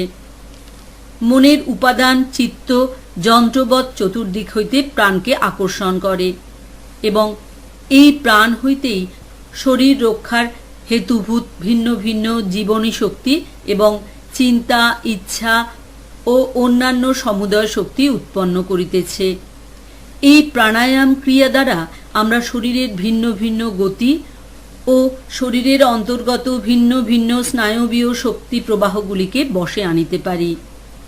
আমরা প্রথমত ওইগুলিকে চিনিতে আরম্ভ করি, পরে অল্পে অল্পে উহাদের উপর ক্ষমতা লাভ করি এবং ওইগুলিকে বশীভূত করিতে সমর্থ হই। পতঞ্জলির পরবর্তী যোগীগণের মতে শরীরের মধ্যে তিনটি প্রধান প্রবাহ আছে। একটিকে তাহারা ইড়া, অপরটিকে পিঙ্গলা ও তৃতীয়টিকে সুষুম্না বলেন। তাহাদের মতে পিঙ্গলা মেরুদণ্ডের দক্ষিণ দিকে, ইড়া বাম দিকে, আর ওই মেরুদণ্ডের মধ্যদেশে শূন্য নালী সুষুম্না আছে। তাহাদের মতে ইড়া ও পিঙ্গলা নামক শক্তি প্রবাহদ্বয় প্রত্যেক মানুষের মধ্যে প্রবাহিত হইতেছে। উহাদের সাহায্যেই আমরা শরীরের ক্রিয়াদি সম্পন্ন করিতেছি। সুষুম্না সকলের মধ্যেই আছে বটে, তবে কেবল যোগীর শরীরেই উহা কাজ করে। আমাদের স্মরণ রাখা উচিত, যোগী যোগ সাধন বলে নিজের দেহ পরিবর্তিত করেন। যতই সাধন করিবে ততই তোমার দেহ পরিবর্তিত হইয়া যাইবে। সাধনের পূর্বে তোমার যেরূপ শরীর ছিল, পরে আর সেরূপ থাকিবে না। ব্যাপারটি অযৌক্তিক নয়, ইহা যুক্তি দ্বারা ব্যাখ্যা করা যাইতে পারে। আমরা যাহা কিছু নূতন চিন্তা করি, তাহাই যেন আমাদের মস্তিষ্কের মধ্য দিয়া একটি নূতন প্রণালী নির্মাণ করিয়া দেয়। ইহা হইতে বুঝা যায় মনুষ্য স্বভাব এত স্থিতিশীলতার পক্ষপাতী কেন। মানুষের স্বভাবই এই যে উহা পূর্বাবর্তিত পথে ভ্রমণ করিতে ভালোবাসে, কারণ উহা অপেক্ষাকৃত সহজ। দৃষ্টান্ত স্বরূপ যদি মনে করা যায়, মন একটি সূচি আর মস্তক উহার সম্মুখে একটি কোমল পিণ্ডমাত্র, তাহা হইলে দেখা যাইবে যে আমাদের প্রত্যেক চিন্তাই মস্তিষ্ক মধ্যে যেন একটি পথ প্রস্তুত করিয়া দিতেছে, আর মস্তিষ্ক মধ্যস্থ ধূসর পদার্থ ওই পথটিকে পৃথক রাখিবার জন্য উহার একটি সীমানা প্রস্তুত করিয়া দেয়। যদি ওই ধূসর বর্ণ পদার্থটি না থাকিত, তাহা হইলে আমাদের কোনো স্মৃতি সম্ভব হইত না, কারণ স্মৃতির অর্থ পুরাতন পথে ভ্রমণ, একটি চিন্তার উপর দাগ বুলানো। হয়তো তোমরা লক্ষ্য করিয়া থাকিবে, যখন আমি সকলের পরিচিত কতকগুলি বিষয় গ্রহণ করিয়া ওইগুলোরই ঘোরফের করিয়া কিছু বলিতে প্রবৃত্ত হই, তখন তোমরা সহজেই আমার কথা বুঝিতে পারো। ইহার কারণ আর কিছুই নয়, এই চিন্তার পথ বা প্রণালীগুলি প্রত্যেকেরই মস্তিষ্কে বিদ্যমান আছে, কেবল ওইগুলিতে ফিরিয়া আসিতে হয় এই মাত্র। কিন্তু যখনই কোনো নূতন বিষয় আমাদের সম্মুখে আসে, তখনই মস্তিষ্কের মধ্যে নূতন প্রণালী নির্মাণ করিতে হয়। এই জন্য তত সহজে উহা বুঝা যায় না। এই জন্য মস্তিষ্ক মানুষেরা নয়, মস্তিষ্কই অজ্ঞাতসারে এই নূতন ধরনের ভাব দ্বারা পরিচালিত হইতে অস্বীকার করে। উহা যেন উহার গতিরোধ করে। প্রাণ নূতন নূতন প্রণালী করিতে চেষ্টা করিতেছে, মস্তিষ্ক তাহা করিতে দিতেছে না। মানুষ যে স্থিতিশীলতার এত পক্ষপাতী, ইহাই তাহার গূঢ় রহস্য। মস্তিষ্কের মধ্যে এই প্রণালীগুলি যত অল্প পরিমাণে থাকে, আর প্রাণরূপ সূচি উহার ভিতর যত অল্প সংখ্যক পথ প্রস্তুত করে, মস্তিষ্ক ততই রক্ষণশীল হইবে, ততই উহা নূতন প্রকার চিন্তা ও ভাবের বিরুদ্ধে সংগ্রাম করিবে। মানুষ যতই চিন্তাশীল হয়, মস্তিষ্কের ভিতরের পথগুলি ততই অধিক ও জটিল হইবে, ততই সহজে সে নূতন নূতন ভাব গ্রহণ করিবে ও বুঝিতে পারিবে। প্রত্যেক নূতন ভাব সম্বন্ধে এরূপ জানিবে। মস্তিষ্কে একটি নূতন ভাব আসিলেই মস্তিষ্কের ভিতর নূতন প্রণালী নির্মিত হয়। এই জন্য যোগ অভ্যাসের সময় আমরা প্রথমে এত শারীরিক বাধা প্রাপ্ত হই, কারণ যোগ নূতন চিন্তা ও ভাবের সমষ্টি। এই জন্যই আমরা দেখিতে পাই, ধর্মের যে অংশ প্রকৃতির জাগতিক ভাব লইয়া বেশি নাড়াচাড়া করে, তাহা বহু লোকের গ্রাহ্য হয়, আর উহার অপরাংশ অর্থাৎ দর্শন বা মনোবিজ্ঞান, যাহা কেবল মানুষের অন্তঃ প্রকৃতি লইয়া ব্যাপৃত, তাহা সাধারণত অবহেলিত হয়। আমাদের এই জগতের সংজ্ঞা কি, তাহা আমাদের স্মরণ রাখা আবশ্যক। জগৎ আমাদের সজ্ঞান ভূমিতে প্রকাশিত অর্থাৎ প্রক্ষেপিত অনন্ত সত্তা মাত্র। অনন্তের কিয়দংশ আমাদের চেতনা স্তরে প্রকাশিত হইয়াছে, উহাকেই আমরা আমাদের জগৎ বলিয়া থাকি। তাহা হইলেই দেখা গেল ইন্দ্রিয়ানুভূতির বাহিরে এক অনন্ত সত্তা রহিয়াছে। এই ক্ষুদ্র পিণ্ড, যাহাকে আমরা জগৎ বলি, এবং ইহার অতীত অনন্ত সত্তা, এই দুইটি বিষয়ই ধর্মের অন্তর্গত। যে ধর্ম এই উভয়ের মধ্যে কেবল একটিকে লইয়াই ব্যাপৃত, তাহা অবশ্যই অসম্পূর্ণ। ধর্মকে এই উভয় বিষয় লইয়াই আলোচনা করিতে হইবে।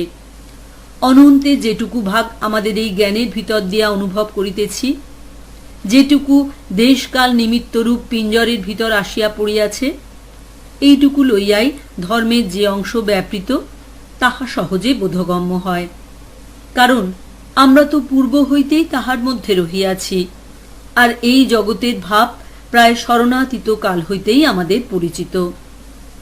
কিন্তু ধর্মের যে অংশ অনন্তের বিষয় লইয়া ব্যাপৃত তাহা আমাদের পক্ষে সম্পূর্ণ নূতন।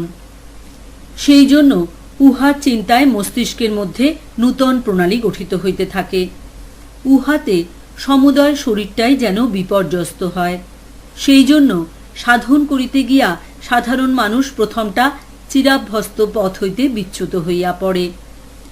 যথাসম্ভব এই বিপর্যয়ের ভাব কমাইবার জন্যই পতঞ্জলি এই সকল উপায় আবিষ্কার করিয়াছেন, যাহাতে এগুলি হইতে নির্বাচন করিয়া আমাদিগের সম্পূর্ণ উপযোগী একটি সাধন প্রণালী আমরা অভ্যাস করিতে পারি। যে সকল সমাধিতে কতকগুলি অলৌকিক ইন্দ্রিয় বিষয়ের অনুভূতি হয়, সেই সকল সমাধি মনের স্থিতির কারণ হইয়া থাকে। ধারণা অর্থাৎ একাগ্রতা হইতেই ইহা আপনা আপনি আসিতে থাকে। যোগীরা বলেন, যদি নাসিকাগ্রে মন একাগ্র করা যায় তবে কিছুদিনের মধ্যেই অদ্ভুত সুগন্ধ অনুভব করা যায়। এইরূপে কর্ণমূলে মনকে একাগ্র করিলে সুন্দর শব্দ শুনিতে পাওয়া যায়।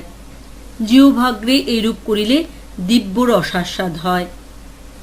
জিহ্বা মধ্যে মনঃসংযম করিলে বোধ হয় যেন কি এক বস্তু স্পর্শ করিলাম। তালুতে মনঃসংযম করিলে দিব্য রূপ সকল দেখিতে পাওয়া যায়।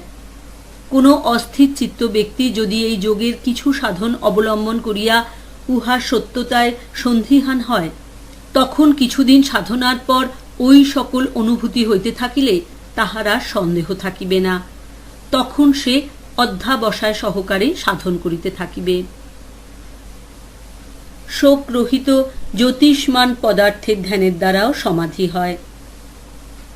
ইহা আরেকটি প্রকার সমাধি। এইরূপ ধ্যান করো যে হৃদয়ের মধ্যে যেন একটি পদ্ম রহিয়াছে, তাহার পাপড়ি অধোমুখে। উহার মধ্য দিয়া সুষুম্না গিয়াছে।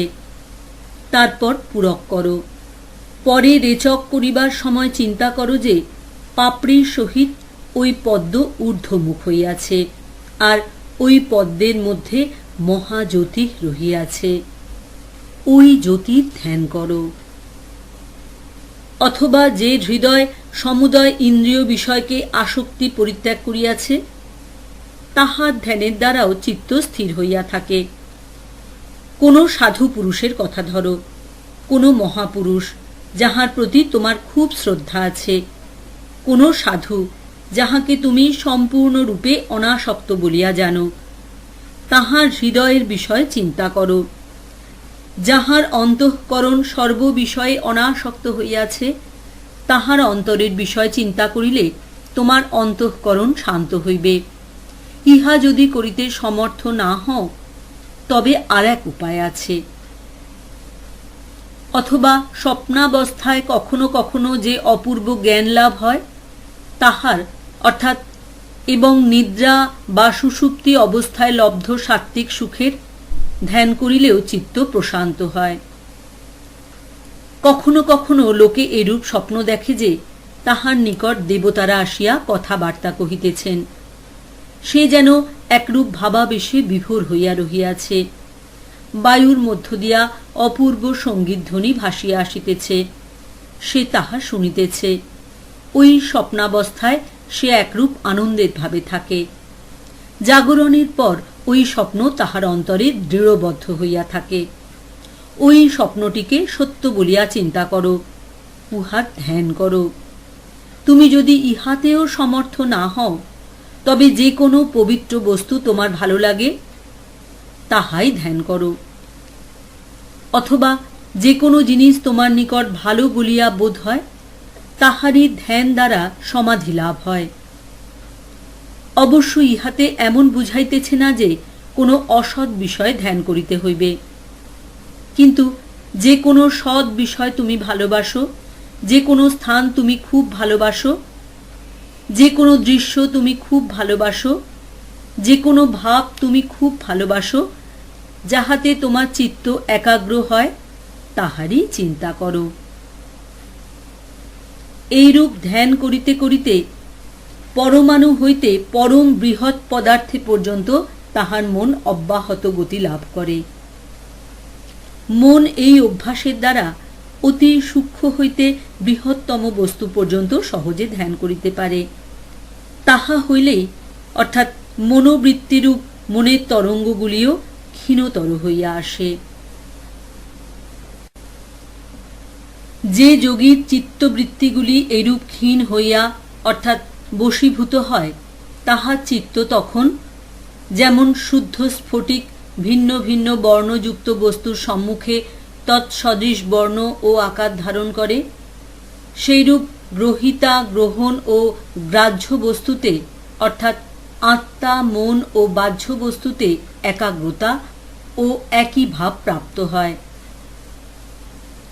এইরূপ ক্রমাগত ধ্যান করিতে করিতে কি ফল লাভ হয়? আমাদের অবশ্যই স্মরণ আছে যে পূর্বে এক সূত্রে পতঞ্জলি ভিন্ন ভিন্ন প্রকার সমাধির কথা বর্ণনা করিয়াছেন। প্রথম সমাধি স্থূল বিষয় লইয়া, দ্বিতীয়টি সূক্ষ্ম বিষয় লইয়া, পরে ক্রমশ আরও সূক্ষ্মাণুসূক্ষ্ম বস্তু আমাদের সমাধির বিষয় হয়, তাহাও পূর্বে কথিত হইয়াছে। এই সকল সমাধির অভ্যাস দ্বারা স্থূলের ন্যায় সূক্ষ্ম বিষয়ও আমরা সহজে ধ্যান করিতে পারি। এই অবস্থায় যোগী তিনটি বস্তু দেখিতে পান: গ্রহিতা, গ্রাহ্য ও গ্রহণ, অর্থাৎ আত্মা, বিষয় ও মন। তিন প্রকার ধ্যানের বিষয় আমাদিগকে দেওয়া হইয়াছে। প্রথমত স্থূল, যথা শরীর বা জড় পদার্থ সমুদয়। দ্বিতীয়ত সূক্ষ্ম বস্তু সমুদয়, যথা মন বা চিত্তাদি। তৃতীয়ত গুণ বিশিষ্ট পুরুষ, অর্থাৎ অস্মিতা বা অহংকার। এখানে আত্মা বলিতে উহার যথার্থ স্বরূপকে বুঝাইতেছে না। অভ্যাসের দ্বারা যোগী এই সকল ধ্যানে দৃঢ় প্রতিষ্ঠ হইয়া থাকেন। তখন তাহার এতাদৃশ একাগ্রতার শক্তি লাভ হয় যে যখনই তিনি ধ্যান করেন তখনই অন্যান্য বস্তু মন হইতে সরাইয়া দিতে পারেন। তিনি যে বিষয়ে ধ্যান করেন সে বিষয়ের সহিত এক হইয়া যান, অর্থাৎ তৎস্থিততা ও তদঞ্জনতা। যখন তিনি ধ্যান করেন তিনি যেন একখণ্ড স্ফটিক তুল্য হইয়া যান। পুষ্পের নিকট স্ফটিক থাকিলে ওই স্ফটিকটিও পুষ্পের সহিত প্রায় এক হইয়া যায়। যদি পুষ্পটি লোহিত হয় তবে স্ফটিকটিও লোহিত দেখায়, যদি পুষ্পটি নীল হয় তবে স্ফটিকটিও নীল দেখায়। শব্দ, অর্থ ও তৎপ্রসূত জ্ঞান যখন মিশ্রিত হইয়া থাকে তখনই তাহা স্ববিতর্ক অর্থাৎ বিতর্কযুক্ত সমাধি বলিয়া কথিত হয়। এখানে শব্দ অর্থে কম্পন, অর্থ অর্থে যে স্নায়বিক শক্তি প্রবাহ উহাকে লইয়া ভিতরে চালিত করে, আর জ্ঞান অর্থে প্রতিক্রিয়া। আমরা এ পর্যন্ত যত প্রকার ধ্যানের কথা শুনিলাম, পতঞ্জলি এই সবগুলিকেই স্ববিতর্ক বলেন। ইহার পর তিনি আমাদিগকে ক্রমশ আরও উচ্চ উচ্চ ধ্যানের কথা বলিবেন। এই স্ববিতর্ক সমাধিতে আমরা বিষয়ী ও বিষয় এই দ্বৈত ভাব রক্ষা করি। শব্দ উহার অর্থ ও তৎপ্রসূত জ্ঞানের মিশ্রণে উহা উৎপন্ন হয়। প্রথম বাহ্য কম্পন শব্দ, উহা ইন্দ্রিয় প্রবাহ দ্বারা ভিতরে প্রবাহিত হইলে তাহাকে অর্থ বলে। তারপর চিত্তে এক প্রতিক্রিয়া প্রবাহ আসে, উহাকে জ্ঞান বলা যায়। যাহাকে আমরা জ্ঞান অর্থাৎ বাহ্য বস্তুর অনুভূতি বলি, তাহা প্রকৃতপক্ষে এই তিনটির মিশ্রণ বা সমষ্টি অর্থাৎ সংকীর্ণ মাত্র। আমরা এ পর্যন্ত যত প্রকার ধ্যানের কথা পাইয়াছি তাহার সবগুলিতেই এই মিশ্রণই আমাদের ধ্যেয়। ইহার পরে যে সমাধির কথা বলা হইবে তাহা উচ্চতর। যখন স্মৃতি শুদ্ধ হইয়া যায় অর্থাৎ স্মৃতিতে আর কোনো গুণসম্পর্ক থাকে না, যখন উহা ধ্যেয় বস্তুর অর্থমাত্র প্রকাশ করে, তাহাই নির্বিতর্ক অর্থাৎ বিতর্কশূন্য সমাধি। পূর্বে যে শব্দ, অর্থ ও জ্ঞানের কথা বলা হইয়াছে, এই তিনটি একত্র অভ্যাস করিতে করিতে এমন এক সময় আসে যখন উহারা আর মিশ্রিত হয় না। তখন আমরা অনায়াসে এই ত্রিবিধ ভাবকে অতিক্রম করিতে পারি। এখন প্রথমত এই তিনটি কি তাহা আমরা বুঝিতে বিশেষ চেষ্টা করিব। চিত্তের কথা ধরা যাও। পূর্বে সেই হ্রদের উপমার কথা স্মরণ করো। চিত্তকে হ্রদের সহিত তুলনা করা হইয়াছে, আর শব্দ বা বাক্য অর্থাৎ বস্তুর কম্পন যেন উহার উপর একটি তরঙ্গের ন্যায় আসিতেছে। তোমার নিজের মধ্যেই ওই স্থির হ্রদ রহিয়াছে। মনে করো আমি গো এই শব্দটি উচ্চারণ করিলাম। যখনই উহা তোমার কর্ণে প্রবেশ করিল, সঙ্গে সঙ্গে তোমার চিত্ত হ্রদে একটি তরঙ্গ উত্থিত হইল। ওই তরঙ্গটি গো শব্দ সূচিত ভাব। আমরা উহাকে আকার বা অর্থ বলিয়া থাকি। তুমি যে মনে করিয়া থাকো আমি একটি গোকে জানি, উহা কেবল তোমার মনোমধ্যস্থ একটি তরঙ্গ মাত্র।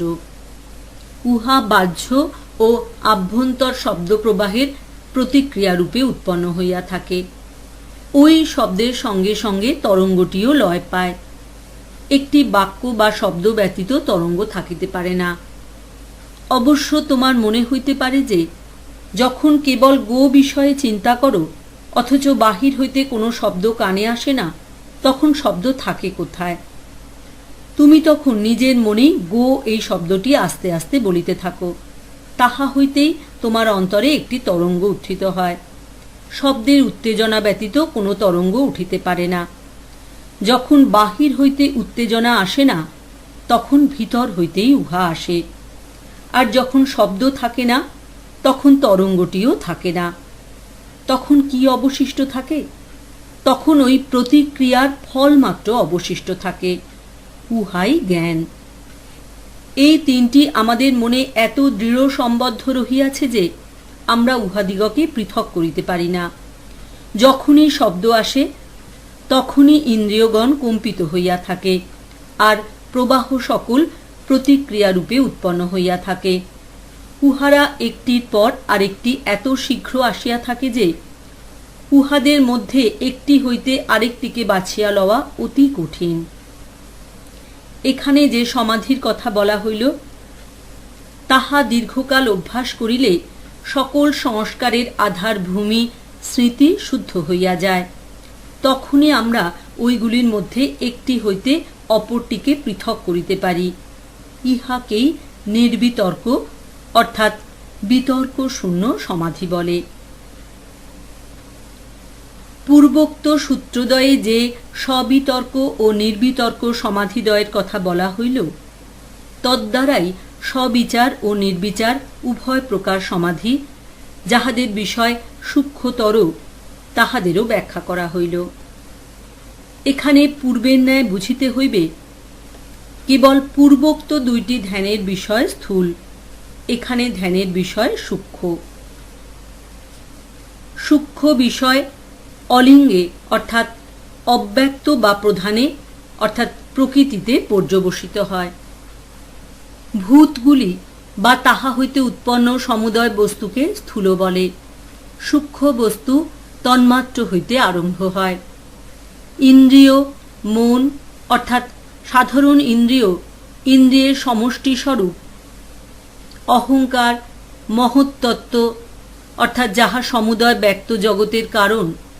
সত্য, রজ ও তম গুণের সাম্যাবস্থারূপ প্রধান অর্থাৎ প্রকৃতি অথবা অব্যক্ত, এই সবই সূক্ষ্ম বস্তুর অন্তর্গত।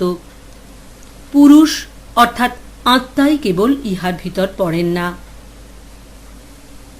পূর্বোক্ত সমাধিগুলি সবই সবীজ সমাধি।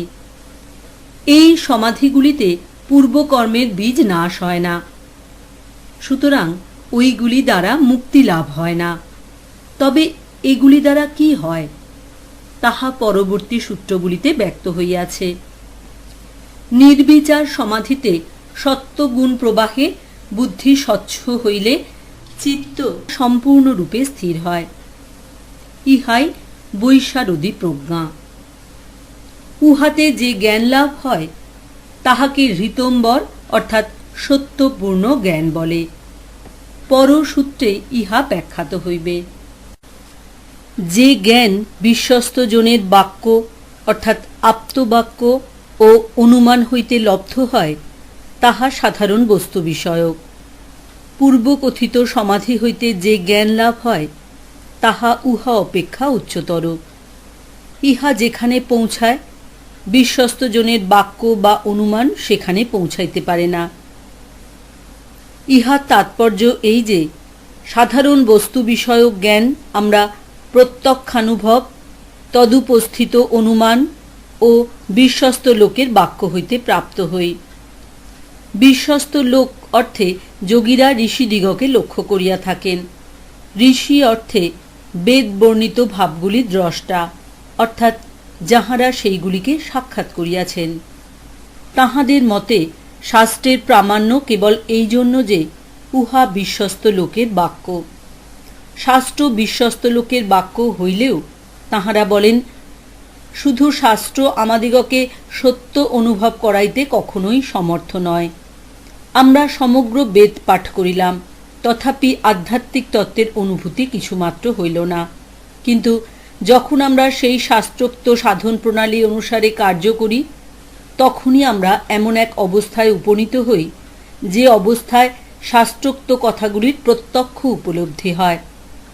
যুক্তি, প্রত্যক্ষ ও অনুমান যেখানে ঘেঁষিতে পারে না উহা সেখানেও প্রবেশ করিতে সমর্থ। সেখানে আপ্তবাক্যেরও কোনো কার্যকারিতা নাই। এই সূত্র দ্বারা ইহাই প্রকাশিত হইয়াছে। প্রত্যক্ষ করাই যথার্থ ধর্ম, উহাই ধর্মের সার। আর অবশিষ্ট যাহা কিছু, যথা ধর্ম বক্তৃতা শ্রবণ অথবা ধর্ম পুস্তক পাঠ বা বিচার, কেবল ওই পথের জন্য প্রস্তুত হওয়া মাত্র। উহা প্রকৃত ধর্ম নয়। কেবল বুদ্ধি দ্বারা কোনো বিষয়ে সায় দেওয়া বা না দেওয়া প্রকৃত ধর্ম নয়।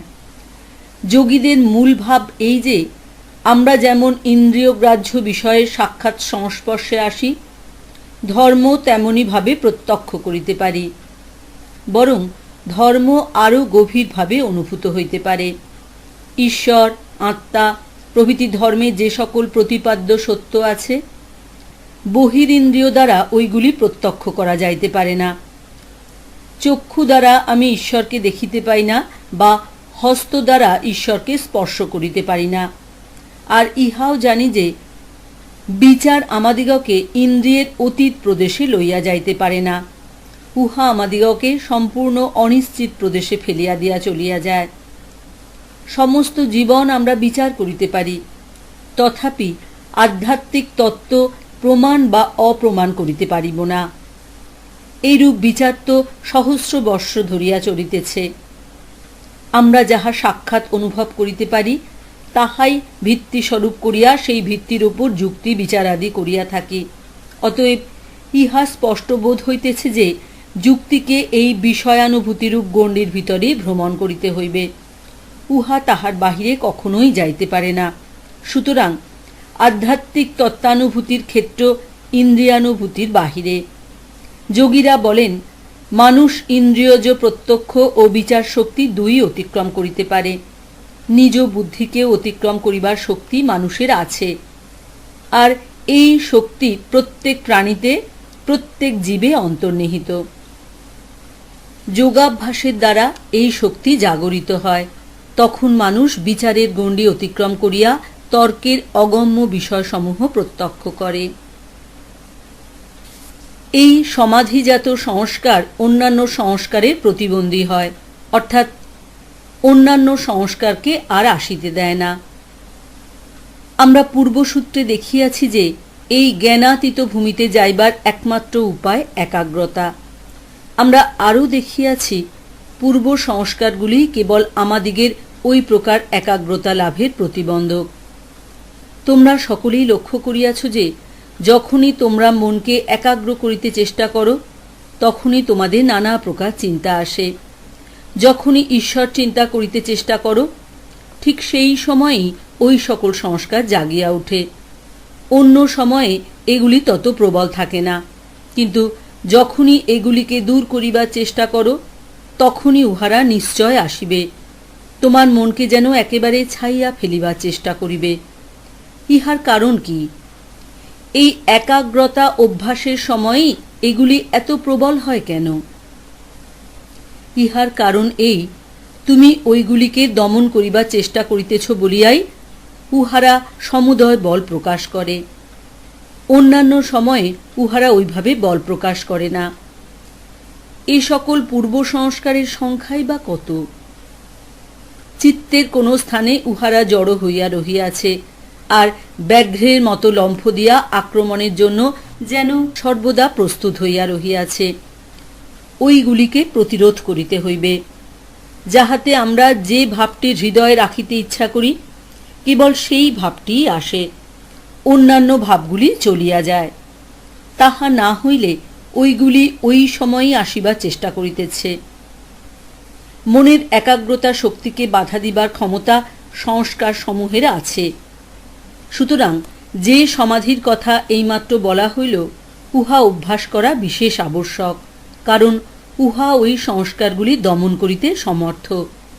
এইরূপ সমাধি অভ্যাসের দ্বারা যে সংস্কার উত্থিত হইবে তাহা এত প্রবল হইবে যে অন্যান্য সংস্কারের কার্য বন্ধ করিয়া তাহাদিগকে বশীভূত করিয়া রাখিবে। যে সংস্কার অন্যান্য সমুদয় সংস্কারকে অবরুদ্ধ করে, তাহারও অবরোধ করিতে পারিলে সমুদয় নিরোধ হইতে নির্বীজ সমাধি আসিয়া উপস্থিত হয়। তোমাদের অবশ্য স্মরণ আছে, আমাদের জীবনের চরম লক্ষ্য এই আত্মাকে সাক্ষাৎ উপলব্ধি করা। আমরা আত্মাকে উপলব্ধি করিতে পারি না, কারণ উহা প্রকৃতি, মন ও শরীরের সহিত মিশ্রিত হইয়া গিয়াছে।